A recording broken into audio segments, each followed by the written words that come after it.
Ты бы переставал уже интриговать и начал бы. А где вы ковер взяли? Я еду в Арумхи, у меня спрашивают фамилию, что за прикол? Человек доехал, положил муляж СВУ, сфоткал и прилетел мне штраф 100 тысяч рублей. Увеличится гостиницы вокруг нас. Валлахи, войне Я думаю, у нас продъятие вверх голосать. Жители Республики Ингушетия отдыхают, едят каждый год шашлыки по несколько раз, поэтому, то есть, там мусор есть. В общем, тхалят нельзя. Сегодня это все так условно. Германия, Если закон не соблюдается, где клиентоориентированность и гостеприимство и так далее. Да, шутки лучше мне, конечно, ставим. Ну ничего, когда у них утром в 8 утра выключат холодную воду, потом горячую, они все поймут. Лучше бы они на Цейлон попали. Ничего, скоро все наладится. Я узнавал. Все наладится, говорят.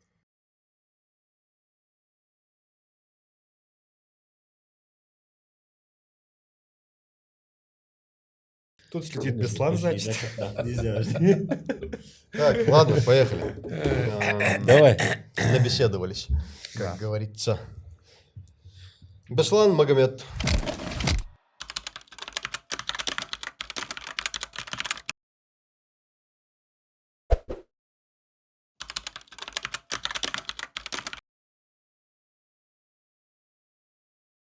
Беслан Магомед. С первого, самого простого и общего вопроса для обоих. Туризм, он нам нужен вообще? Какие его плюсы и минусы? Нужен он или нет в нашей республике? Это из потом- категории вопроса, нужны нам атомные электростанции, примерно, знаешь? То же самое. Нужен нам туризм, нужны ли нам деньги? Такой ответ у меня, когда задают, в принципе, элементарный вопрос, на самом деле. Нужны атомные электростанции? Естественно. Нужны. Но если они нам не нужны, прошу отказаться всех от телевизоров, электроэнергии, освещения и так далее. От поездок в тот же Джейравский район. Нет, от этого мы не готовы отказываться. Ну, правильно. Тут по мне, знаешь, какое понятие, что такое туризм. То есть каждый воспринимает его по-своему. Есть там общее понятие, да, туризм — это там выезд граждан с постоянного места жительства в медицинско-оздоровительных, образовательных, каких там еще культурно-просветительских целях, без проведения без создания деятельности какого-то, без занятий, то есть. Если в таком смысле, то любой туризм. Хотя у меня есть хороший ответ. В 2022 году приезжала дата-аналитика, Сбербанк, Мегафон, они пытаются нам продать, получается, свою базу данных.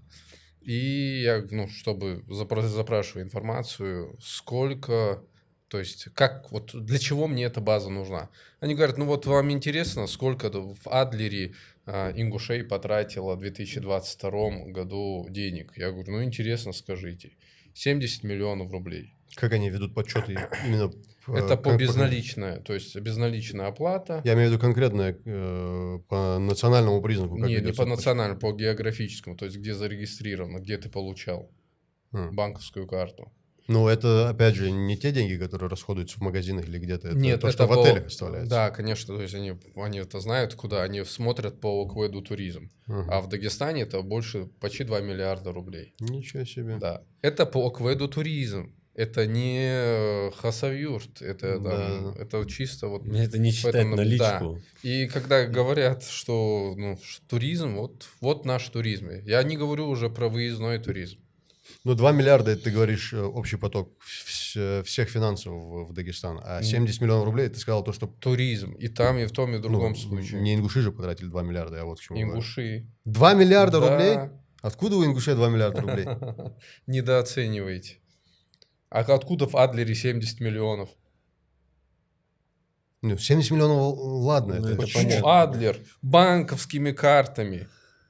Я тоже вношу каждый год лепту свою в Сочи и Геленджик. Но 2 миллиарда в Дагестан для меня это вообще новость. Почему? У нас большинство людей в Адлер не ездят. У нас едут на Каспий, у нас ездят в Махачкалу, на море в основном. Эту же цифру уже можно смело на 2 умножать, мне кажется. Добавив туда безнал. Нал. Нал, вернее, да. Нал, да. То есть кто поехал на машине, там, Ну, снял домик за Там наличные, это всё не момент считается? в Дагестане, то, что гостиничный бизнес коллективных средств размещения, он учитывается и в паспортах, и в чеках, и все остальное. Поэтому наличка там уже присутствует. И Дорого это получается. только по акведу туризм. По ОКВЭДу туризм. То есть Не- в ОКВЭДе у вас есть да, общий классификатор, там присутствует туризм, Медицина, да, и так далее. медицина, там, общепит и так далее. Вот в их деятельности, допустим, курорты Ингушетия, у них в деятельности есть туризм.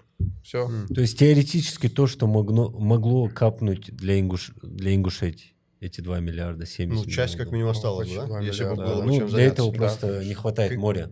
К этому мы перейдем. Магомед, как ты считаешь, есть минусы в туризме конкретно для нашего региона, для нашего общества с нашим менталитетом? Я не вижу минусов. То есть прям вообще ноль. Ну, какие могут быть минусы? Если хочешь как-то внедриться в федеральную, а то и в глобальную экономику, в Ингушетии не так много вариантов. Туризм один из самых весомых. Ну что еще? Сельское хозяйство, нет там масштабности. Природные ресурсы, но нет у нас нефтянки и газа. А туризм – это один из вариантов. Туризм, как и все на земле, наверное, свои плюсы и минусы имеет. Вот пробежки начнешь делать чересчур, вроде полезная штука, да, пробежка, но можно к суставу посадить, если неправильно их делать. То же Если не те самое. кроссовки купить. Да, или, например, так. Во всем есть плюсы и минусы. То есть везде можно найти в разумных пределах. Туризм хорошая штука. Не знаю, паломничество – это туризм.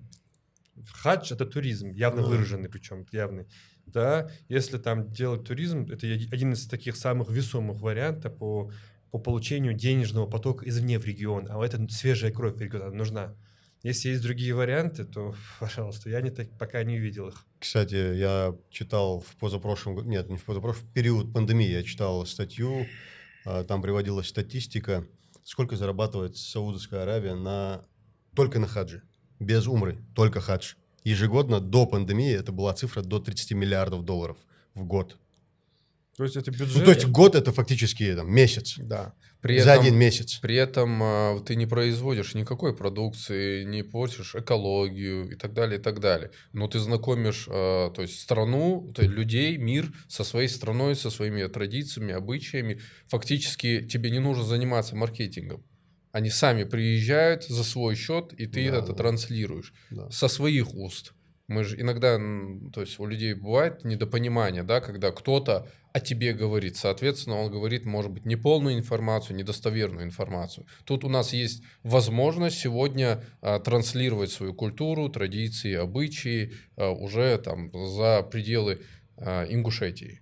Если 5-10 лет назад сюда за большие деньги можно было затянуть блогеров, какие-то туристические передачи и так далее, то сейчас просто предоставляя ночевку, гостиницу, там, экскурсию и там, питание, люди уже готовы приехать сюда. Ну, какие минусы? Какие минусы? Которые, ну, скорее всего, в голове какие-то минусы есть, правильно я понимаю? Ну, какие? Я не вижу практически никаких минусов. Практически я говорю потому, что если копнуть, наверное, глубже что-то найдется. Да, Но в можно целом, в свои комментарии посмотреть и увидеть, какие минусы люди видят. И они там прям выражают. вот к этому мы чуть-чуть попозже перейдем. Это Да. вопрос ревности. Мы к этому перейдем. Я хотел бы поговорить по поводу недавней новости, которая вышла. По поводу 13 миллиардов рублей, которые будут выделены на курорты Ингушетии, скажем так. Правильно я выражаюсь? Да, Курорты правильно. Ингушетии. Ну, Арамхис, говори все. Да, Армхи. Раньше такая история уже была? Какую-то сумму да, выделяли? она 12 лет продвигается. Причем продвигается... Сколько тогда выделяли? Нам нет суммы, она как бы нет такой фактической суммы. Есть объекты, которые должны построить. И есть разная оценка и разные виды объектов. То есть за 12 лет они еще должны построиться? Не-не, я говорю, 12 лет тема И- двигается. идёт. Ага. Раньше там было больше, потом меньше стало, потом вообще заморозилось этот. Я только в последние то есть- 6-7 год этим занимаюсь, этим проектом, и даже при мне это успел заморозиться, исключить и снова подняться. Но по факту 13 миллиардов – это сумма такая абстрактная. Пока распоряжением этого Мишустина выделено 5,6 миллиардов. Уже 200 миллионов уже потрачено из федерального бюджета. На какой период вот это условные 13 миллиардов Объясняю. должны... Вот сейчас вот началось проектирование. Для понимания, сейчас объясню проект, а вы поймете, как это работает. Есть этот совместный проект, там участвует группа «Акрополь», ну, то есть курорт Ингушетии, Арамхи, Кавказ РФ, Минэкономразвития России и правительство республики. Кавказ РФ делает горнолыжную, транспортную, внутритранспортную и внутриплощадочную инженерную инфраструктуру. Это означает, что канатную дорогу меняют, делают новую, еще километр наверх. Вместо нынешних 940 метров будет 11 километров горнолыжных трасс различной сложности. И автомобильная дорога, которая будет двухполосно асфальтированная. Вот это задача Кавказа РФ. Задача наша — это строительство всей коммерческой инфраструктуры. Это гостиницы, кафешки, экстрим-парк. Я покажу как-нибудь проект. Или, может, нам. А задача республики — подвести необходимый уровень инженерной инфраструктуры, газ, свет, воду. Там сейчас проблема со светом, там надо очень далеко тащить. Там 5,8 мегаватт нужно на проект, потому что на канатной дороге, насос, снижение. И конкретная сумма, 13 миллиардов, она варьируется. То есть, может, больше, хорошо, меньше, 10 да? будет? Не, больше будет. Это уже до 20-ки дошло. Окей. Это все условно. Перед тем, как я задам конечный вопрос, промежуточный. Действующая канатная дорога, она списана из Нальчика, это правда? Нет. Ее мы Она была эксплуатировали бэушная уже. до того, как ее Да, построили? была бэушная. Где? Австрии. А что тебе говорят про Нальчик? Я не знаю, что тебе говорят. Тащили через Нальчик, понятно, у них там дилеры были. Но он тащил через Австрию. Бэушная канатная дорога — это Доппельмайер 1977 года. Это взять то же самое, что бэушный крузак в хорошем состоянии. Вот такую взяли. Сейчас, наверное, будем его продавать, и там желающих на эту 1977 год полно оказалось. Я был бы удивлен. Думал, как продавать канатную дорогу. Задача такая сейчас стала. На Беркат ее выкинуть, что ли? А какие на цены Авито. вот на... Пока 12 предлагают, торгуемся. Миллиардов рублей. Миллионов, нет таких цен. Доппельмайер — это как бы Слушай, Rolls-Royce среди мне канатов. кажется, ты должен обрадоваться, если сами люди возьмут и демонтируют ее оттуда. Этого должно быть достаточно. Слушай, сейчас не так легко из-за санкционного давления канатные дороги затаскивать. Сейчас это на рынке нехватка. Сейчас, чтобы Доппельмайер затащить, нужно через чуть ли не Уганду, Турцию туда возить ее. К Беслану вопрос. История с Цейломским перевалом. Там сейчас большой такой комплекс построенный. Мне очень нравится. Я там много раз был. Стеклянное вот это кафе Цейлом. Да. Очень круто. Почему именно это место? И вообще, как пришла в голову идея там строиться? Там скоро будет еще гостиничный комплекс, я так понимаю. 2022 год. Комитетом по туризму проводилась работа по поиску земельных участков. Там из 20 участков нашли 12 земельных участков. В принципе, озвучили их всем инвесторам, собирали инвесторов, даже записывали их, чтобы в случае какого-то проекта, да, можно было позвонить, предложить на реализацию. Вышел инвестор, Прачиев Алаудин.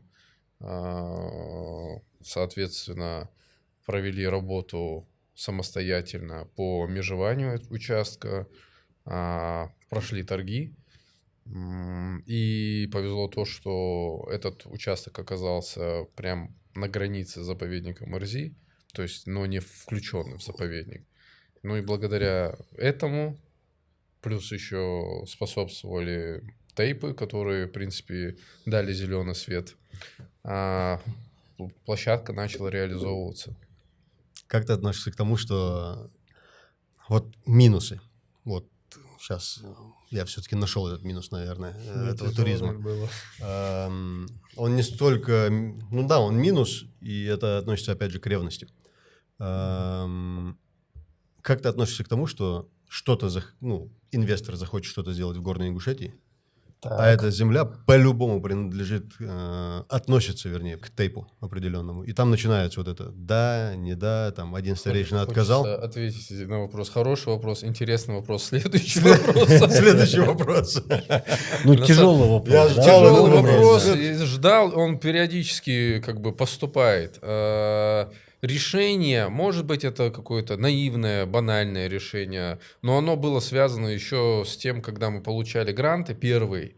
И тогда в 2022 году вопрос стоял вообще там о санузлах, например, элементарных каких-то вещах, да, которые, в принципе, уже они появились, но все же нужны были. Момент был такой: распределение, привлечение как раз-таки в каждом тейпе, в каждой фамилии есть свои состоятельные ребята, которые называют себя патриотами, которых которым ты можешь, в принципе, инициировать, позвонить сегодня и сказать, там, башенный комплекс Эгикал, звонишь представителю, например, Аушевых, и предлагаешь, вот у нас есть гранты, вот у тебя есть башенный комплекс, ваши родовые земли, ну давай благоустрой ее, поставь беседки, кемпинги, не знаю, там, барбекю-зоны и т.д. и т.п. То есть предложение масса. Не знаю, вывески, указатели и так далее. И все. И вот таким способом, возможно, совместно с этими тейпами работать и развивать эти локации, эти земельные участки. Немного не про вашу, наверное, специфику, направление, вернее, будет вопрос. Я общался с Рамзаном Цуровым, автор нашего гимна, и мы обсуждали... Лучший экскурсовод, Да, считается. да. И мы с ним обсуждали вопрос, что, вернее, я выдвинул такую, может быть, гипотезу, он с ней согласился. Я сказал, что башня того или иного тейпа, она не того или иного тейпа, она каждого ингуша. Вот эта башня, допустим, я из рода Тумхой. Я не говорю, что это только наши башни. Я говорю, это всех ингушей. Вот как ты считаешь, можно было бы как-то приравнять вот эту историю и вот не задавать вопрос конкретному тейпу, а задать ингушскому народу, где, скорее всего, больше положительных ответов было бы на твой вопрос, тот или иной? Это сложный вопрос, ты сейчас реально задал. Да, потому что с одной точки зрения со стороны народа, да, там сформировавшегося народа, это только такой вариант, в принципе, приемлем, когда все башни принадлежат республике, его потомкам и так далее, и так далее. С другой стороны, ну, хорошо, если я сегодня приду, не знаю, башенный комплекс твой или твой, и скажу, это в том числе мой башенный комплекс, найдутся с вашей стороны фамилии, да, родственники, которые скажут нет, категорически нет, ни дерево я тебе не разрешу посадить, ни камень переложить. Ну, Найдутся? знаешь, мы можем, Найдутся. мы можем сказать, что это наша история, но не наша башня, если брать определенно одну башню. Это Вообще, формирование сами по себе- сознания. Сами по людей. себе ингуши, они собственники. Да все собственники. Ингуши Это особенно нормальное качество, собственники. мне кажется. Поэтому утверждать, что это наша башня, это И у меня, знаешь, очень почему такой тяжело, вопрос вообще да. возник? Я как-то с детворой поехал в горы, Игихал, как раз о чем ты говорил. Я увидел там прямо возле башенных стен люди разжигали костры и жарили шашлыки.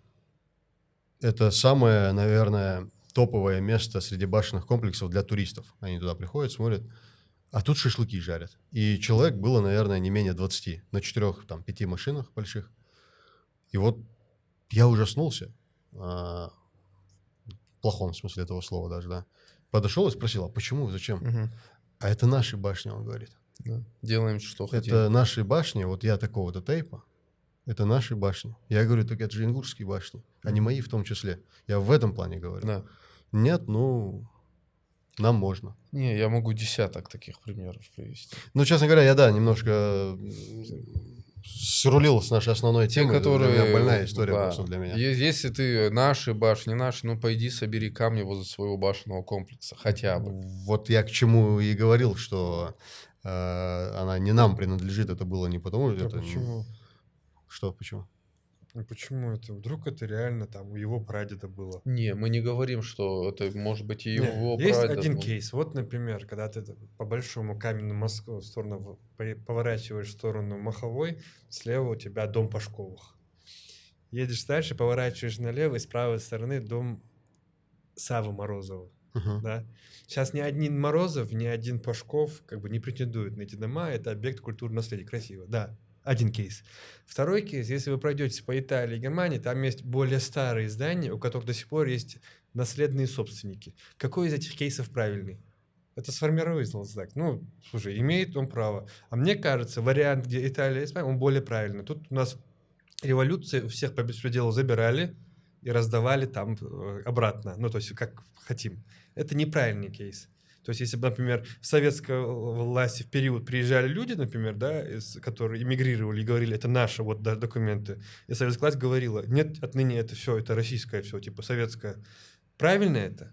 С точки зрения российского права, нынешнего, и с точки зрения исламского права, неправильно. Они имели право и Пашкова, и Морозова на этот дом. Что значит ингушские башни? Хорошо. Оттуда людей выселяли. Это не так давно это было. Это еще не такие старые всякие Ну да, пашковские соглашусь. башни. Арамхи кому принадлежит сегодня? Арамхи кому У Арамхи принадлежит? нет башен. Мы же не только про башни говорим, мы и Очень про важно. земли говорим. Вот Они земля. построили цейлонский вот этот весь... А вот теперь вот второй эту кейс движуху землей. на тейповой земле какой-то, Конечно. правильно? Да. Спрашивали разрешение. Я помню, там долгая история была. Да. Я же башня это так, я просто Это приплел. ладно. Дальше, да. Вот если это башня, да, у него может быть собственник, и тебя не касается, если там есть кто-то другой представитель Тумхы, собственник. Это потому что не так давно их выселяли, это не было не прадеды. Это не так давно. Люди с этой башни уходили, поэтому это их право. Какая-то башня, прилегающая территория. А теперь вопрос земли. Нет, если ты не собственником был этой земли, а это было какое-то родовое село, то все, вот это я не верю. Земля ингушская. Нарти, на ингушском можно, не знаю, там, нарти хаят. Да, вот ко хады да, хо карта да хадат шара. То есть нарти хаят, улиц хаят, мягко, не умати, правильно? По логике, да. Поэтому, разделяя башенные комплексы, если это было его прадеда, не лезь, это его. Башенный комплекс не может быть не деда комплекс, одного. Ну, башня, например, да. Понимаешь? Земля общая ингушская, да, яры голгой мягко. Да, кстати, вот Цароева недавно, Цхурой, Цароева, да, Цхурой, они очень интересный кейс провели, не знаю, правильный он, неправильный, только история покажет. Это было в прошлом году. Они сказали, отныне ни один башенный комплекс Цхурой Мохби не принадлежит Тейпу. Все Цхурой. Не знаю, хорошо это, но все сказали, все, халхадар цар. Не принадлежит фамилии. Да, не принадлежит фамилии. Да. Все, это Тейпа Цхурой.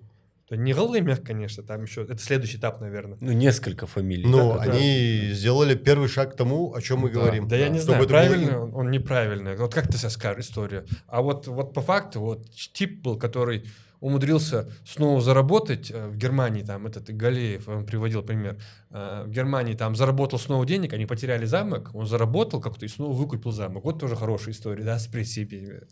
Магомед, это больше к тому, что... Это мое личное переживание. Это я к тому, что у нас слишком много разделений. И одно из разделений, это вот то, о чем мы говорим. Если у нас будет все общее, ингушское,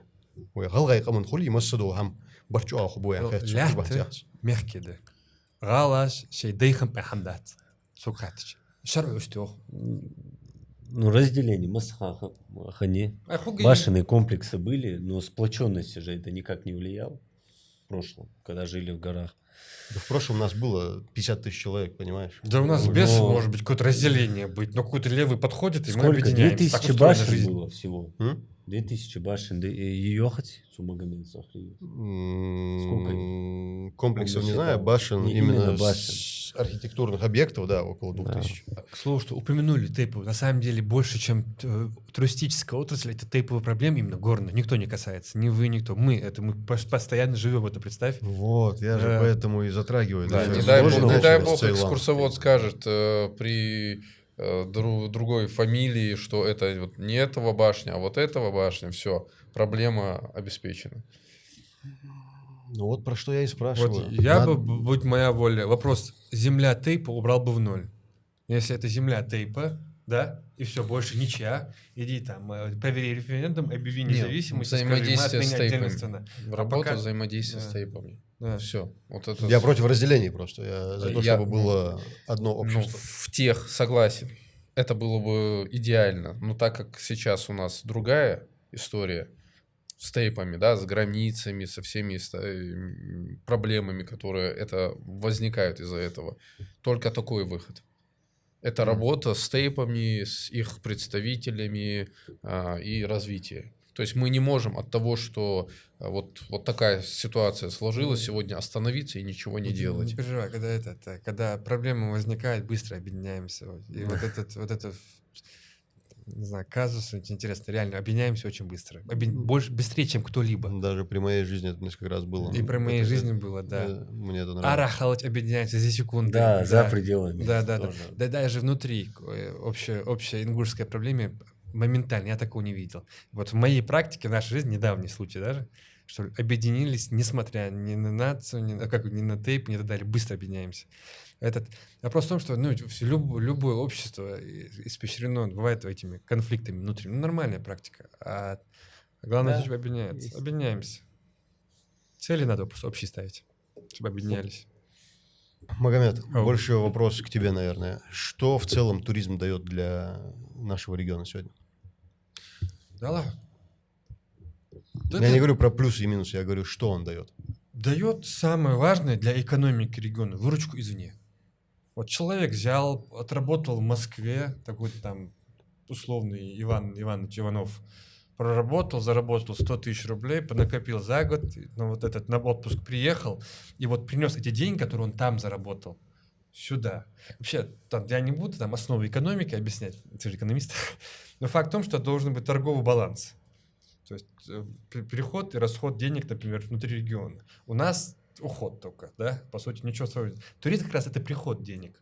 Он нужен, потому что если нет, у тебя называется дисбаланс, и все, ты там экономически не целесообразен. И вот эта основа, это все-таки экономическое развитие. Больше я, если честно, особых плюсов не вижу, минусов тоже не вижу. Но основно он дает экономику. Экономика, ведь туризм в итоге что может, вот я сейчас... Мама объясняла, это же можно перерасти потом в медицинский туризм, да, но более высокоинтеллектуальный, но более маржинальный, да. Он дает экономику, потому что туризм — это развитие. Что такое вообще туризм? Рекордное количество мест-сателлитов на одно рабочее место в туризме. То есть, если человек строит гостиницу, там, берет администратора, то подтягивается аэропорт, трансферы, поставки и так далее. Вот туризм считается рекорд. Он такой максимально затрагивает все отрасли. 7 отраслей затрагивает. Да. Образно говоря, на миллиарды проект Хайчелда, нам дороги, новый свет, газ, уровень, да, к чему дотрагивает. Это дает экономику и красивую жизнь. То, что туризм может притянуть и медицинский туризм, очень хорошо видно на примере Махачкалы. Я недавно был там, проходил реабилитацию по ноге, и я заметил, что в медицинских центрах очень много приезжих пациентов. Ласкебок. Да. И, то есть, либо они узнали, что это дешевле, либо это те туристы, которые приехали на море, можно сказать, и попали в эту больницу. То есть Эрдоган это в этом плане. определенного рода плюс. Купались на море в Анталии, купались, а потом бац, самое большое количество операций по пересаживанию волос со всего мира. Я приезжаю. Или кстати, у них там прорыв вышел. Вот он прям реально, медицинский туризм, уперся в него. Понятно, что ни одна страна в мире, ни один регион не может там лечить все. То есть, допустим, Швейцария известна там кардиохирургией, да, Израиль, известен онкологией, да. Турция, кроме этой работы щитовидка у них очень сильно развита, там они первые начали оперировать ее нормально. То есть это же тоже, да, это крутая там история. Экономика и развитие всех остальных отраслей. Сегодня мы можем обеспечить запросы туриста условно там, из 100%, насколько мы можем их запросы обеспечить? Вот у нас алкоголя нету, это сразу получается... большой костяк туристов, они не отбрасываются сразу. Логично? Правда это? Ну, отбросил, хорошо. Хадж алкоголь отбрасываются? Не-не-не. Мы сейчас, это конфессиональная все-таки история. Мы сейчас говорим про туризм, когда люди едут отдыхать, а не совершать паломничество. Я хочу понять просто, на сколько процентов из 100% Ингушетия может обеспечить комфорт для туриста извне? Да не все 100%. Вопрос в том, что мы не можем спрос обеспечить. Мы спрос съесть не можем. Спрос сейчас выше. Да, конечно. Да. Это у меня слово. Я маму не могу заселить иногда. Я реально не могу. Сам не могу. Ахмед Паламкоев, собственник курорта, приехал. Ему сказали, мест нет при мне. Ну же реально, это не это. И он начал строить новое здание. Смысле, Карбулагец, вот такое. Сколько я не заселял. Мне тут там вторых лиц региона, мне пришлось там говорить, выйти, сейчас проблемы из-за этого. Ты чувствуешь власть над ними в этих моментах? Спрос, конечно, я понял, что из-за того, что высокий спрос, да, поэтому продаете домики. Нет, домики продаем по другим причинам. Ой. Мы сам по себе... Первый панч. Нет, мы их продаем... Заметил. Да. Не понял, в чем панч, но пускай будет. Хорошо, Эрзи вы тоже продали. Магомеду Ахриеву. Так, давай, двоечка.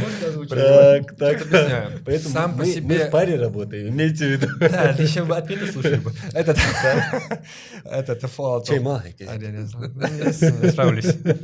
Сам по себе гостиничный бизнес очень капиталоемкий. Очень дорогой ход туда.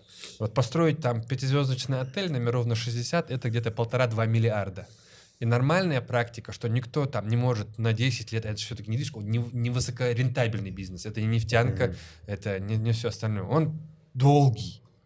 Понятно, он низкорисковый, поэтому низкодоходный, потому что недвижка, ну, она как бы не рисковая. И вот, Аргументированно дальше. да, ну, серьезно. И как обычно делают? Строят половину апартаментов, гостиницу, продают апартамент, чтобы... development, он как раз-таки высокорентабельный. Построил квартиру, продал, все, ты кэш обратно получил, а не 10 лет сдаешь в аренду. Понимаете? И вот система такая, нормальная практика, не мы ее придумали, она и везде по всему миру. Ты строишь, продаешь половину, остальное оставляешь и Насколько успешны продажи? Сколько продали? Вообще не успешно. Ну, нет такой культуры. А может быть, это плохая работа менеджера, надо уметь продавать? 100% может быть. Продай мне. Ну, купи. Сначала Отлично продай. работаешь, Сейчас Ди Каприо со своей ручкой, да? Продай мне эту ручку. Ну, вот такого мне Нет, сюда, он продал бы нет, все. продай так, чтобы купил. Ну, пока не получается у тебя продать так, чтобы купил. Потому что аудитория очень А сколько узкая. стоит? Да. Домик сколько стоит? Домики Вот это мы деревянный двухэтажный, вот Не, это домик на паузу поставим. Мы пока только одни апартаменты передаем. 6. апартаменты в Берт. этом домике? Да. Это Берт, который есть. Да, их продаем. Их 7 штук. Это первый опыт в регионе. Они не Ну, знают. окей, сколько они стоят? Я не знал, Да, что они от 4 продаются. до 10. От 4 до 10. Это не отдельно стоящие домики. Не. Не, вот этот домик 7 треугольником с квартир. крышей. Там 7 квартир. 7 апартов. И Сколько? каждый апарт вы продаете, Да, получается. вот 7 апартов. Это просто первый опыт. Мы начинаем только культуру внедрять. После подкаста, если кто-то заинтересуется, там, Агентский. да, сюда. Абсолютно справедливо. Серьезно. Вот на самом деле, что такое? Вот это же нормальная, да, история, что у кого-то там есть апарт в Дубае, есть у кого-то апарт там в Грузии, у кого меньше денег. Есть очень много Я бы не практик. сказал бы.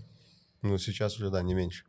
Ну, Ну, не суть. Я, Сейчас не честно говоря, если бы у меня были свободные деньги, я бы... Давай так, это тема какого? Вот если у тебя есть какой-то бизнес основной, да? Да. А вот у тебя какой-то кэш организовывается, тебе некуда девать его. Может, у вас такая ситуация, я же не знаю, вдруг вы тут на Rolls-Royce приехали, например, я говорю. Это низкорисковый, опять низкодоходный. Просто разница, вот ты квартиру в Магасе купишь или у нас? У нас как бы 8 лет возвратности, квартира в Магасе 15 лет возвратности. Но это жилая недвижимость, она менее рисковая. Апарты более рисковые, но практика нормальная, потому что нам сейчас строить надо на миллиарды. И вот без этой практики, Я без этой практики, понял. да, не То есть получится. продаете апартаменты, но не клочок земли. Нет, ну в силу закона он твой, клочок. Вот если ты купил квартиру в Магасе, то ты в силу Ну, а как закона... я, если это домик из 7 апартаментов, какой клочок у Это меня значит, земли? надо было дослушать. Смотри. Вот если ты покупаешь квартиру в Магасе, Ага. ты имеешь полное право собственности в силу закона Мгм. на землю под этим домом в части твоей площади, на торец дома, на внутриплощадку, допустим, если кто-то в доме твоем делает рекламу на торце, то ты имеешь право, у нас просто в Химках так было, имеешь право на получение аренды с этого общего дома. Да, Ну, Аллах, Анджухши, комиссия, что Асин, кашку гонер. Давайте немного перейдем к Беслану. Беслан, вопрос по поводу этого. Кадров. Это актуально и к Магомеду, и актуально к тебе. Возможно, к тебе даже больше, потому что у тебя сфера обслуживания каждые 5 минут. Проблемы с кадрами, в частности... Вспомнил минус после вопроса, минус вспомнил, который мне не нравится. Все, хорошо. Я перейду к вопросу, который Магомед, что такое туризм, да? Давай. Я представляю туризм это как витрина. Витрина магазина, торгового центра, не знаю, гостиницы. Там, где складываются многие факторы. То есть факторы, не знаю, стабильная электроэнергия, вода, газ, у тебя все хорошо, у тебя кадровый потенциал есть и т.д. и т.п. Из этих всех впечатлений, можно сказать, складывается вот этот туризм. То есть из самого лучшего, что есть у нас сегодня в регионе, самого передового, складывается туризм. Пусть это будет образовательный туризм, медицинский туризм, или как Дагестан, там сейчас спортивный туризм начался. Вот такая же история. Классная аналогия с витриной, мне нравится. Да. Второе, по поводу кадров. В принципе, таковой отрасли туризма в Ингушетии не было до недавнего совершенно времени. То есть номерной фонд Республики Ингушетия 520 номеров. Гостиница «Космос», Москва, 1700 номеров в одной гостинице. Ты сейчас говоришь только в Ингушетии 520 номеров Да. на Горная. весь регион или На на весь горную часть? регион. А, ничего себе. Да. Это Асса там? Ну, у нас что? койко-мест 1200 койко-мест. Ты понимаешь, да? То есть потенциал он, или резервов таких, как вот Нету. сейчас мы говорим, что у нас вода, да и такого нет у нас. У нас далеко, мы далеко позади сейчас. Мы новички, да? в Мы этом деле? там, ну, чтобы аналогию провести, в соседний регион, это вот Северная Осетия, самый минимальный разрыв, коллективных средств размещения 75. У нас 12-14. У нас 1200 койко-мест, у них, сейчас я скажу, 5,7. 5700 койко-мест. По количеству лиц пребывания, то есть ночевок, да, сколько людей переночевало в Республике Ингушетия? 36 700. Это в 23 году. Потому что в 24 еще нету данных. Из-за того, что до 25 январь, февраль месяц только формируется. 36 700. В Северной Осетии, если не изменяет память, 250 тысяч лиц. Ну и, соответственно, сейчас переходим к кадровому потенциалу. О чем мы говорим? У нас только сейчас появляются кофейни, кафе, рестораны, там 12 гостиниц. Все. И кадры, соответственно, не подготовлены, их у нас не было. И сейчас вот мучается Магомед, все мучаются, в принципе, с этим вопросом. Ну, в конце концов, вы знаете, что в сфере обслуживания у нас приезжие работают. Граждане Азербайджана, Узбекистана и Киргизии и так далее, и так далее. Вплоть до арабов. Вот такая То есть ситуация. возвращаемся к тем плюсам, что туризм может дать увеличение рабочих мест. Так он и дает. У нас нехватка рабочих мест. В половине точек общепита в республике трудятся не граждане Российской Федерации, ну, как минимум, не ингуши. У нас рабочих мест полно. Вот работников нет, к сожалению. Ну, во всяком случае, их мало. А почему их нету? Потому что не хотят или потому что зазорно? Почему? Наверное, потому что Ну, не какой вот- востребовано. Ты находишься в горной части Да. Ингушетии, Цейлонский перевал. Самая высокая точка, где в пешей доступности, скажем так. Ну, первое, это погранзона, которая мешает сегодня нам привлекать иностранных там, специалистов, строителей и так далее, и так далее. Это первое, что вот на сегодняшний день нам мешает перевести в джейрах, допустим, тех или иных, чтобы они быстро, оперативно что-то Это построили. иностранных? Да, рабочих? иностранных. Там отдельные пропуски С нужны, гражданами России С гражданами проблем нет. России, Там Проблем паспорт нет. показать, проехать. ну, Ну, как- специалистов, не, это я понял, а специалистов найти из граждан России никак не вариант. Их мало? По обслуживающему персоналу можно арендовать дом, то есть сделать ему разрешение на работу и т.д. и т.п. Какому работодателю этим хочется заниматься? То есть увеличиваешь себестоимость, так сказать, свои затраты увеличиваешь. Цейлон — это частный проект, верно? Цейлон 100% частный Сейчас на проект. данный момент есть кафе Есть кафе. и начато строительство гостиниц. Еще не начато. Не начато. Не начато. Выделено место. Выделено, ну, место есть. Это Еще, кроме гостиницы и кафе, стоит ожидать? Так, ну, Ceylon изначально, чтобы вы понимали, был как социальный проект. Ну, в принципе, до сих пор остается, я его называю социальным проектом. Так, человек решил строить наследие. Это молельный дом, это санитарные модули, это тропы туристические, это смотровые площадки, и это все только расширяется. Перевал. Перевал, да. Из коммерции это кафе и это гостиница. Все. Ну, давайте проведем эту аналогию, как ты сказал, в сравнении с соседними республиками. Сколько сегодня стоит вот этот домик, наверное, давай сравним вот эти домики из срубок, то, что в Армхи есть. Сколько стоит сегодня, от какой цифры начинается стоимость домиков переночевать?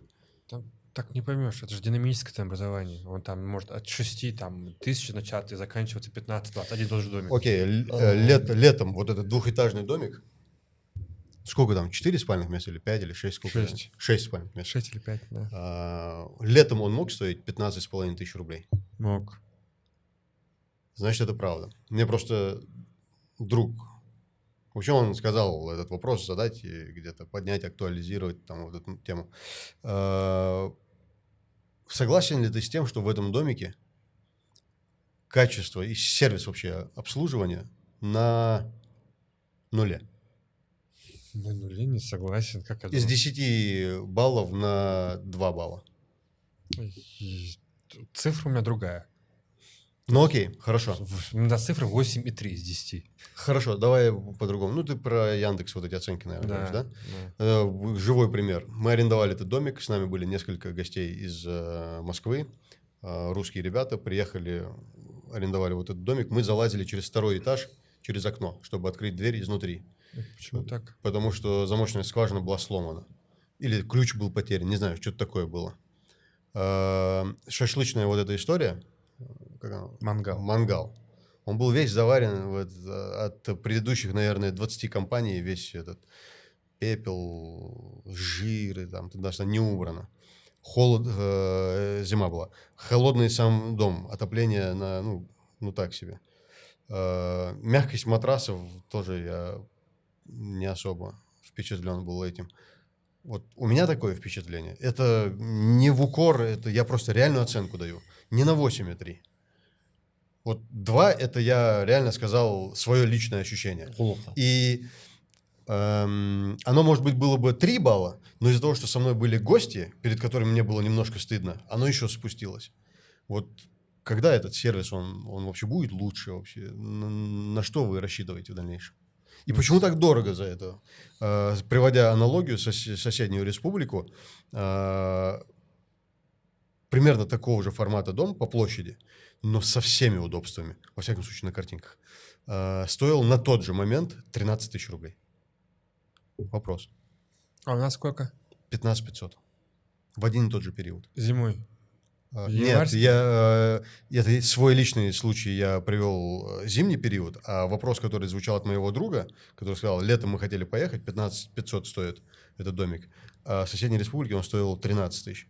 Там удобства хотя бы на картинках как минимум они есть, а здесь мы уже знаем, что там есть в этих домиках, потому что мы раньше были много раз. Вот разница в цене почему такая, и когда все-таки это обслуживание, сервис, он будет выше? Будет ли он вообще выше? По поводу ценообразования. Да. Любой бизнес плюс-минус сезонный. Но туризм, тем более курортный, да, это явно выраженная сезонность. Там в итоге в марте может быть 3 человека, а в августе 100 тысяч человек. Образно говоря, там большая, явно выраженная. Опять, вода — сезонный бизнес. Понятно, что это жизненно необходимая вещь, но вот летом воду, оказывается, продают больше, чем зимой. Вот устроено так, видимо, больше влаги теряет. Мороженое. Да, и мороженое. Мороженое тоже я выпьем. Так, тут и так устроено. Допустим, билет на победу летом и в марте на победу на Аэрофлот, разные. Это так устроено. Видимо, он попал на стопроцентную загрузку, когда мы начинаем уже не тянуть, отказывать неудобно, мы лепим по максимуму, потому что если мы летом не заработаем, то в межсезонье мы не сможем починить замочную скважину и все остальное. Вот такая проблема есть. И Так зимой она и не была починена. вот, потому замочная что скважина. летом не заработали. Вопрос конкуренции. Ценообразование первое. А второй момент по поводу Отсутствие сервиса. конкуренции. Отсутствие конкуренции. Тут мы сейчас начинаем работать над сервисом. До этого проблемы более острые у нас были. Когда ты приходишь, допустим, определенный бизнес начинает, не знаю, например, сказать, вот представь себе, вот 18-й год, я стал директором, сентябрь. Начался ноябрь, весь штат, вот весь ноябрь только штат, да, в 2018 году. Все, ни одного туриста нет за весь месяц. Вы будете делать сервис? Логически. Нет, вы будете туристов искать сначала, да? Ну, я бы не сказал, я бы, наверное, денежная создал масса- бы сервис и потом получил бы Да, туристов. согласен. Но вот в марте, ноябрь месяц ты там можешь Марриот построить, да, со всем сервисом Марриот, но нет туристов. А ты не знаешь, что Ну, туристу нравится или нет. Туристы могут быть местные. А? Внутренний туризм. Да нет. Ну это как не нет? туризм. Ну, Допустим, есть у такой- меня тоже есть история, гостиничный связанная с поездкой в эти Я ваши имею- домики. Логика Да. какая? Вот как это работает все равно бизнес. Если у тебя нет туристов, ты должен решать, ты не можешь решить все проблемы сразу, так устроено. И вот тот момент, это как будто ты пытался бы там починить крыло, а у тебя двигатель стучит вот на таком месте. Но нет туристов, ты не знаешь, что им нравится, что им не нравится, у тебя нет никакой обратной связи, ничего нет. И, это сейчас. Вот мы как раз с ним тогда спорили, он работал тоже на курорте, спорили. Потом обсуждали, что да, это была правильная задача. Сначала нагнать туристов, понять, что им, сервис есть здесь, нету сервиса, мы не знаем. Эту задачу справились. Теперь начали потихоньку работать над, денежная масса все время никакая. Поняли, представьте себе, все, нагнали туристов, быстро нагнали, благодаря, да, монетизировать горы, там не надо быть 7 пядей во лбу, минимальный маркетинг. А возникла другая проблема, она тоже оказалась не в сервисе. При 100% загрузке курорт был в минусах. Будешь ты сервис налаживать? Вот Так, может быть, это проблема менеджмента, нет? Нет. То есть вы набираете людей больше, чем они нужны, например.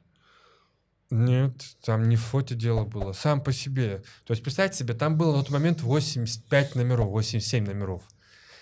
Как я сказал, одна гостиница, 1700, космос.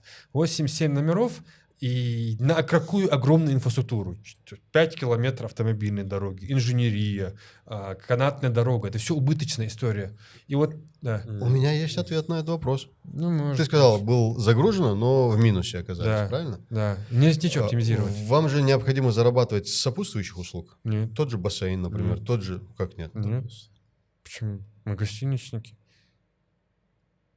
Ну, тогда у вас вместо 2000 рублей стоило 1000, получается.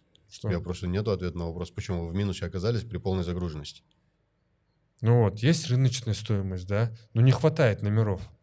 Вот вторая проблема вышла. Не хватает, не может. Это при 80... Вот 43 гектара при таких больших объектах при 85 номеров не может работать. Любой там финансист там, или там гостиничник скажет тебе, это не может так работать. Я ношу деньги за подъем на канатной дороге. Кому падает эта сумма? Нам, Вам падает. да. Но она, Ну, что ты понимал? зарабатываете с сопутствующих услуг, значит? Да, вот Но это если надо, вы с них кстати, не зарабатываете, значит, это просто плохие сопутствующие услуги. Пример. У вас бывает 100% загруженность канатной дороги? То есть вот ты вот стоишь в очереди, они там крутятся. Да, зимой на лыжку бывает. Что, прям бывает? Ни разу просто не видел. Да. Ну, горнолы, когда на лыжах катаются, там, когда они круги наращивают, бывает такое. Бывает. Ну, сколько, 2 часа в день? Не, я Ну, объясню. это зимой Ты нормально. поднимаешься 20 минут, а спускаешься за 2 минуты. И, соответственно, пробка образуется. Ну, окей, на 2 часа в день. Да, 2-3 Окей, хорошо, часа. вопрос. Не больше. Летом 24 года за один и тот же состав семьи из 5 человек за подъем заплатил 800 рублей. Спустя менее чем через полгода, в январе, я за тот же состав семьи заплатил 1700 рублей. Вернее, не заплатил, я отказался платить. Я говорю, почему в 2 раза, больше, чем в 2 раза дороже стало. И мне парень на кассе отвечает, туристы же, брат. Цитата. Туристы же биос, брат. Вот как это влияет, вот, он крутится. Мы цены подняли на канатную дорогу, спорить не буду, она убыточная, даже при этими большими ценами, но убыточная. Ну, X2? X2 убыточный, это канатная дорога. Так она скрипит. Ну, скрипит, и что? Ну, вернемся. Не, да, вы сейчас логику должен понимать, да? Я что, понимаю да, логику. Вот Не на сопутствующего, так никто не делает. Смотри, Магомед, ты сказал, 85 номеров, все забито, все равно в минусе. Что ты должен дальше делать? Вот Хорошо, ты логически. построил 3 таких еще. Тебе же эти 3 объекта тоже надо обслуживать. Может, вы опять будете в минусе тогда, если 3 Можно объекта я таких отвечу? Да. Чуть-чуть Вот, поддержку сделал. логику понимать. Есть такое соотношение постоянных и переменных расходов, да? То есть это так, это работа, как PNL работает, да? Допустим, вот моя, допустим, зарплата 100 тысяч рублей. Она падает на 85 номеров или там на 300 номеров. Это логика. Основные расходы все время постоянные. Бухгалтер получает там 50 тысяч рублей. Она тоже падает. Это называется фонд, например, да, основной. Дальше смотри. Пришла еще там гостиница, да, на 100 номеров. Моя зарплата не выросла, зарплата бухгалтера не выросла, но денежный поток увеличился. Да это я прекрасно понимаю, что такое фонд, я прекрасно понимаю. М. Фонд оплаты труда для тех, Да. кто нас слушает. М. Но если ты строишь гостиницу, это ты еще делаешь дороги, ты делаешь там какие-то коммуникации там, и так далее и тому подобное. Ты же за все это тоже оплачиваешь. Да-да-да, но постоянные расходы, они не растут соразмерно. Хотя они не растут. То есть земли у нас больше не станет, дорог длиннее не станет. Ну окей, Да, вот да, я да, и да, говорю, там ты построишь 3 объекта. Ты сможешь их заселить с учетом того, что у тебя плохая канатная дорога, у тебя скачущие цены постоянно Это- чуть ли не каждый квартал. Это Вот. заселить смогу, да. Да. И это мне будет легче делать, чем заселять 85 номеров. Потому что так устроен туризм. А как это вообще работает? Вот 85 номеров. Он работает так, чтобы он вернулся к тебе через Да, год. 85 номеров, логика. Вот, например, да, ну, убираем вопрос, что нам нужны были, мы там с горем пополам еще 60 номеров выклинчил, я там построили там домик, еще терк гостиницы дали. Сейчас он плюс-минус может дышать просто. Ну да, какая логика? Представь себе 85 номеров, и ты говоришь, слушай, Ахриев, зайди, сделай там, арендуй мне ресторан, потому что, ну, нет у меня, неинтересно. Говоришь, вот постройте тюбинговую трассу на 85, потому что 85 номеров это 160 человек. На 160 человек никакой досуг не выгоден. Никакой вообще. То есть даже шведский стол не выгоден на такое количество людей. Хотя так устроена математика гостиничного бизнеса. И вот мы там расширили до 140 номеров. Уже там вместимость курорта до 320 поднялась. И тут говорят, тут начали, вот тут уже можно тюбинговую трассу построить, какой-то интертеймент, какие-то новые кафешки добавить, потому что людей больше стало. И как только интертеймент добавился, досуг добавился, теперь и как бы количество людей увеличивается. И как город работает, как урбанистика работает, там вот как ком, так она идет. Мы звали Надежда Макатрова, она эксперт в области маркетинга территории. Она говорит, проблема номер 0 Ингушетии – маленькое количество номерного фонда. Так это опять, как рассказ работает. Вот если там будет 1000 номеров, это будет гораздо легче, чем обслуживать 85 номеров. Ну, потому что все, Ну, много я понял, о чем интертеймента. ты Да, говоришь. это ком снежный, так работает. На 1000 номеров больше легче сотрудников найти, чем на 85. Чтоб ты понимал. Ну а как расти тогда, если мы акцент не делаем на сервис? Вот мне не совсем было понятно, когда ты сказал, зачем нам организовывать сервис, если нету никакой прибыли, правильно? Или нету туристов? Да, вот да. Беслан. Мое Нет, предложение... Утром деньги, вечером стулья. Мое предложение тогда, когда нет туристов иногородних, дайте возможность проявления своего сервиса для наших местных ингушей. Они же тоже приезжают, деньги оставляют вам. Да, У меня была история. Вот, Ну, что нет, больше вы рассказывал. сначала вы логику вообще поняли, щас как это договорю. работает, да. Я приезжал на 2 дня с семьей, это было несколько раз. Я не помню, что было 15 тысяч, но около 12 тысяч я оплатил. И что касается сервиса, я так особо, таких больших, грандиозных минусов не заметил. Там было чистое белье, что, как бы немаловажно. Но я заметил, что очень плохо ловит Wi-Fi. Очень плохо ловит Wi-Fi. И заметил то, что было тяжело именно в плане дров. Вот если мне нужно организовать эти дворы, это была целая история. Я должен был спуститься, у вас же большой курортная зона, куда-то спуститься, встретиться с человеком, еще его очень сильно попросить. Явки, пароли. Ну ладно, это понятно. Все должны зарабатывать. Вот если мы говорим про сервис, вот условно говоря, я по своей работе скажу. Когда профессионал налаживает сервис, допустим, вот кофе в клинике, я же не буду ждать пациента, чтобы это кофе поставить. Я это кофе поставлю, все организую и буду работать над своим сервисом. Правильно? Да. Они приучают А. туристов по дороге в Джейрах уже там где-то на дороге покупать дрова за 200 рублей. Вот. Это я Да, по дороге. Причем Причем, чем раньше ты остановился и купил, тем дешевле будет. Ну да. И суши. сервис не всегда история о вообще о потоке. То есть опять вот есть два кейса. Один стоит Marriott в Стамбуле, другой в Каире. И в Стамбуле показывает отличные цифры. Тот же Marriott с тем же сервисом в Каире провал получился. Это я к чему эту историю начал? Вот сейчас мы так, решая проблемы, в первую очередь турпотока, который мы решили, увеличили номерной фонд, какой-то интертеймент. Сейчас уже, к 2025 году, мы начинаем работать с сервисом, потому что сейчас это уместно. Как говорят, нас на MBA учат, управленец решает задачи, а лидер решает, какая задача основная. Вот да, сейчас у нас проблема, когда у тебя острая нехватка денег, и ты понимаешь, что сделав ты опять феноменальный сервис, это денег стоит сервис, что ты не выйдешь, плюс ты не будешь делать сервис. Ты будешь думать, как здесь заработать денег, чтобы зарплату раздать. Сейчас мы можем дышать. Да, мы там стратегию хорошую выстроили, делали в плане того, что сфокусировали внимание на гостиничном бизнесе, остальное подтащили арендаторов, такие как Ахрии, кстати, тоже, все остальное, там видели. Сейчас год сервиса, мне нужно год-два, потому что все-таки гостиничника опытного в этом регионе нет. Звать там из Москвы — это очень дорогая история, да, опытного гостиничника, потому что он там стоит столько, что это опять у меня нехватка номеров получится, там такая история. Но Ханземан занимаемся сервисом, это огромные деньги на обучение. У меня в прошлом году на обучение ушло больше 1,5 миллиона сотрудников. Вот такая проблема. Сейчас, да, занимаемся сервисом, потому что номеров долбухвастом хватает, загрузка долбухвастом есть, какие-то там интертеймент какой-то долбухвастом появился, всякие тюбинговые трассы, квадрики, тиры, все остальное. Ну, вот Тюбинг такой, блин, катался на нем. Легкие. Ай. Легкие, круглогодично мы сделали трассу. Вот тоже арендаторы потащили. Вот как так я Беслан готовил рассказывал, что Сбербанк продавал базу данных, пытался Да. продать. Вот там цифры какие были?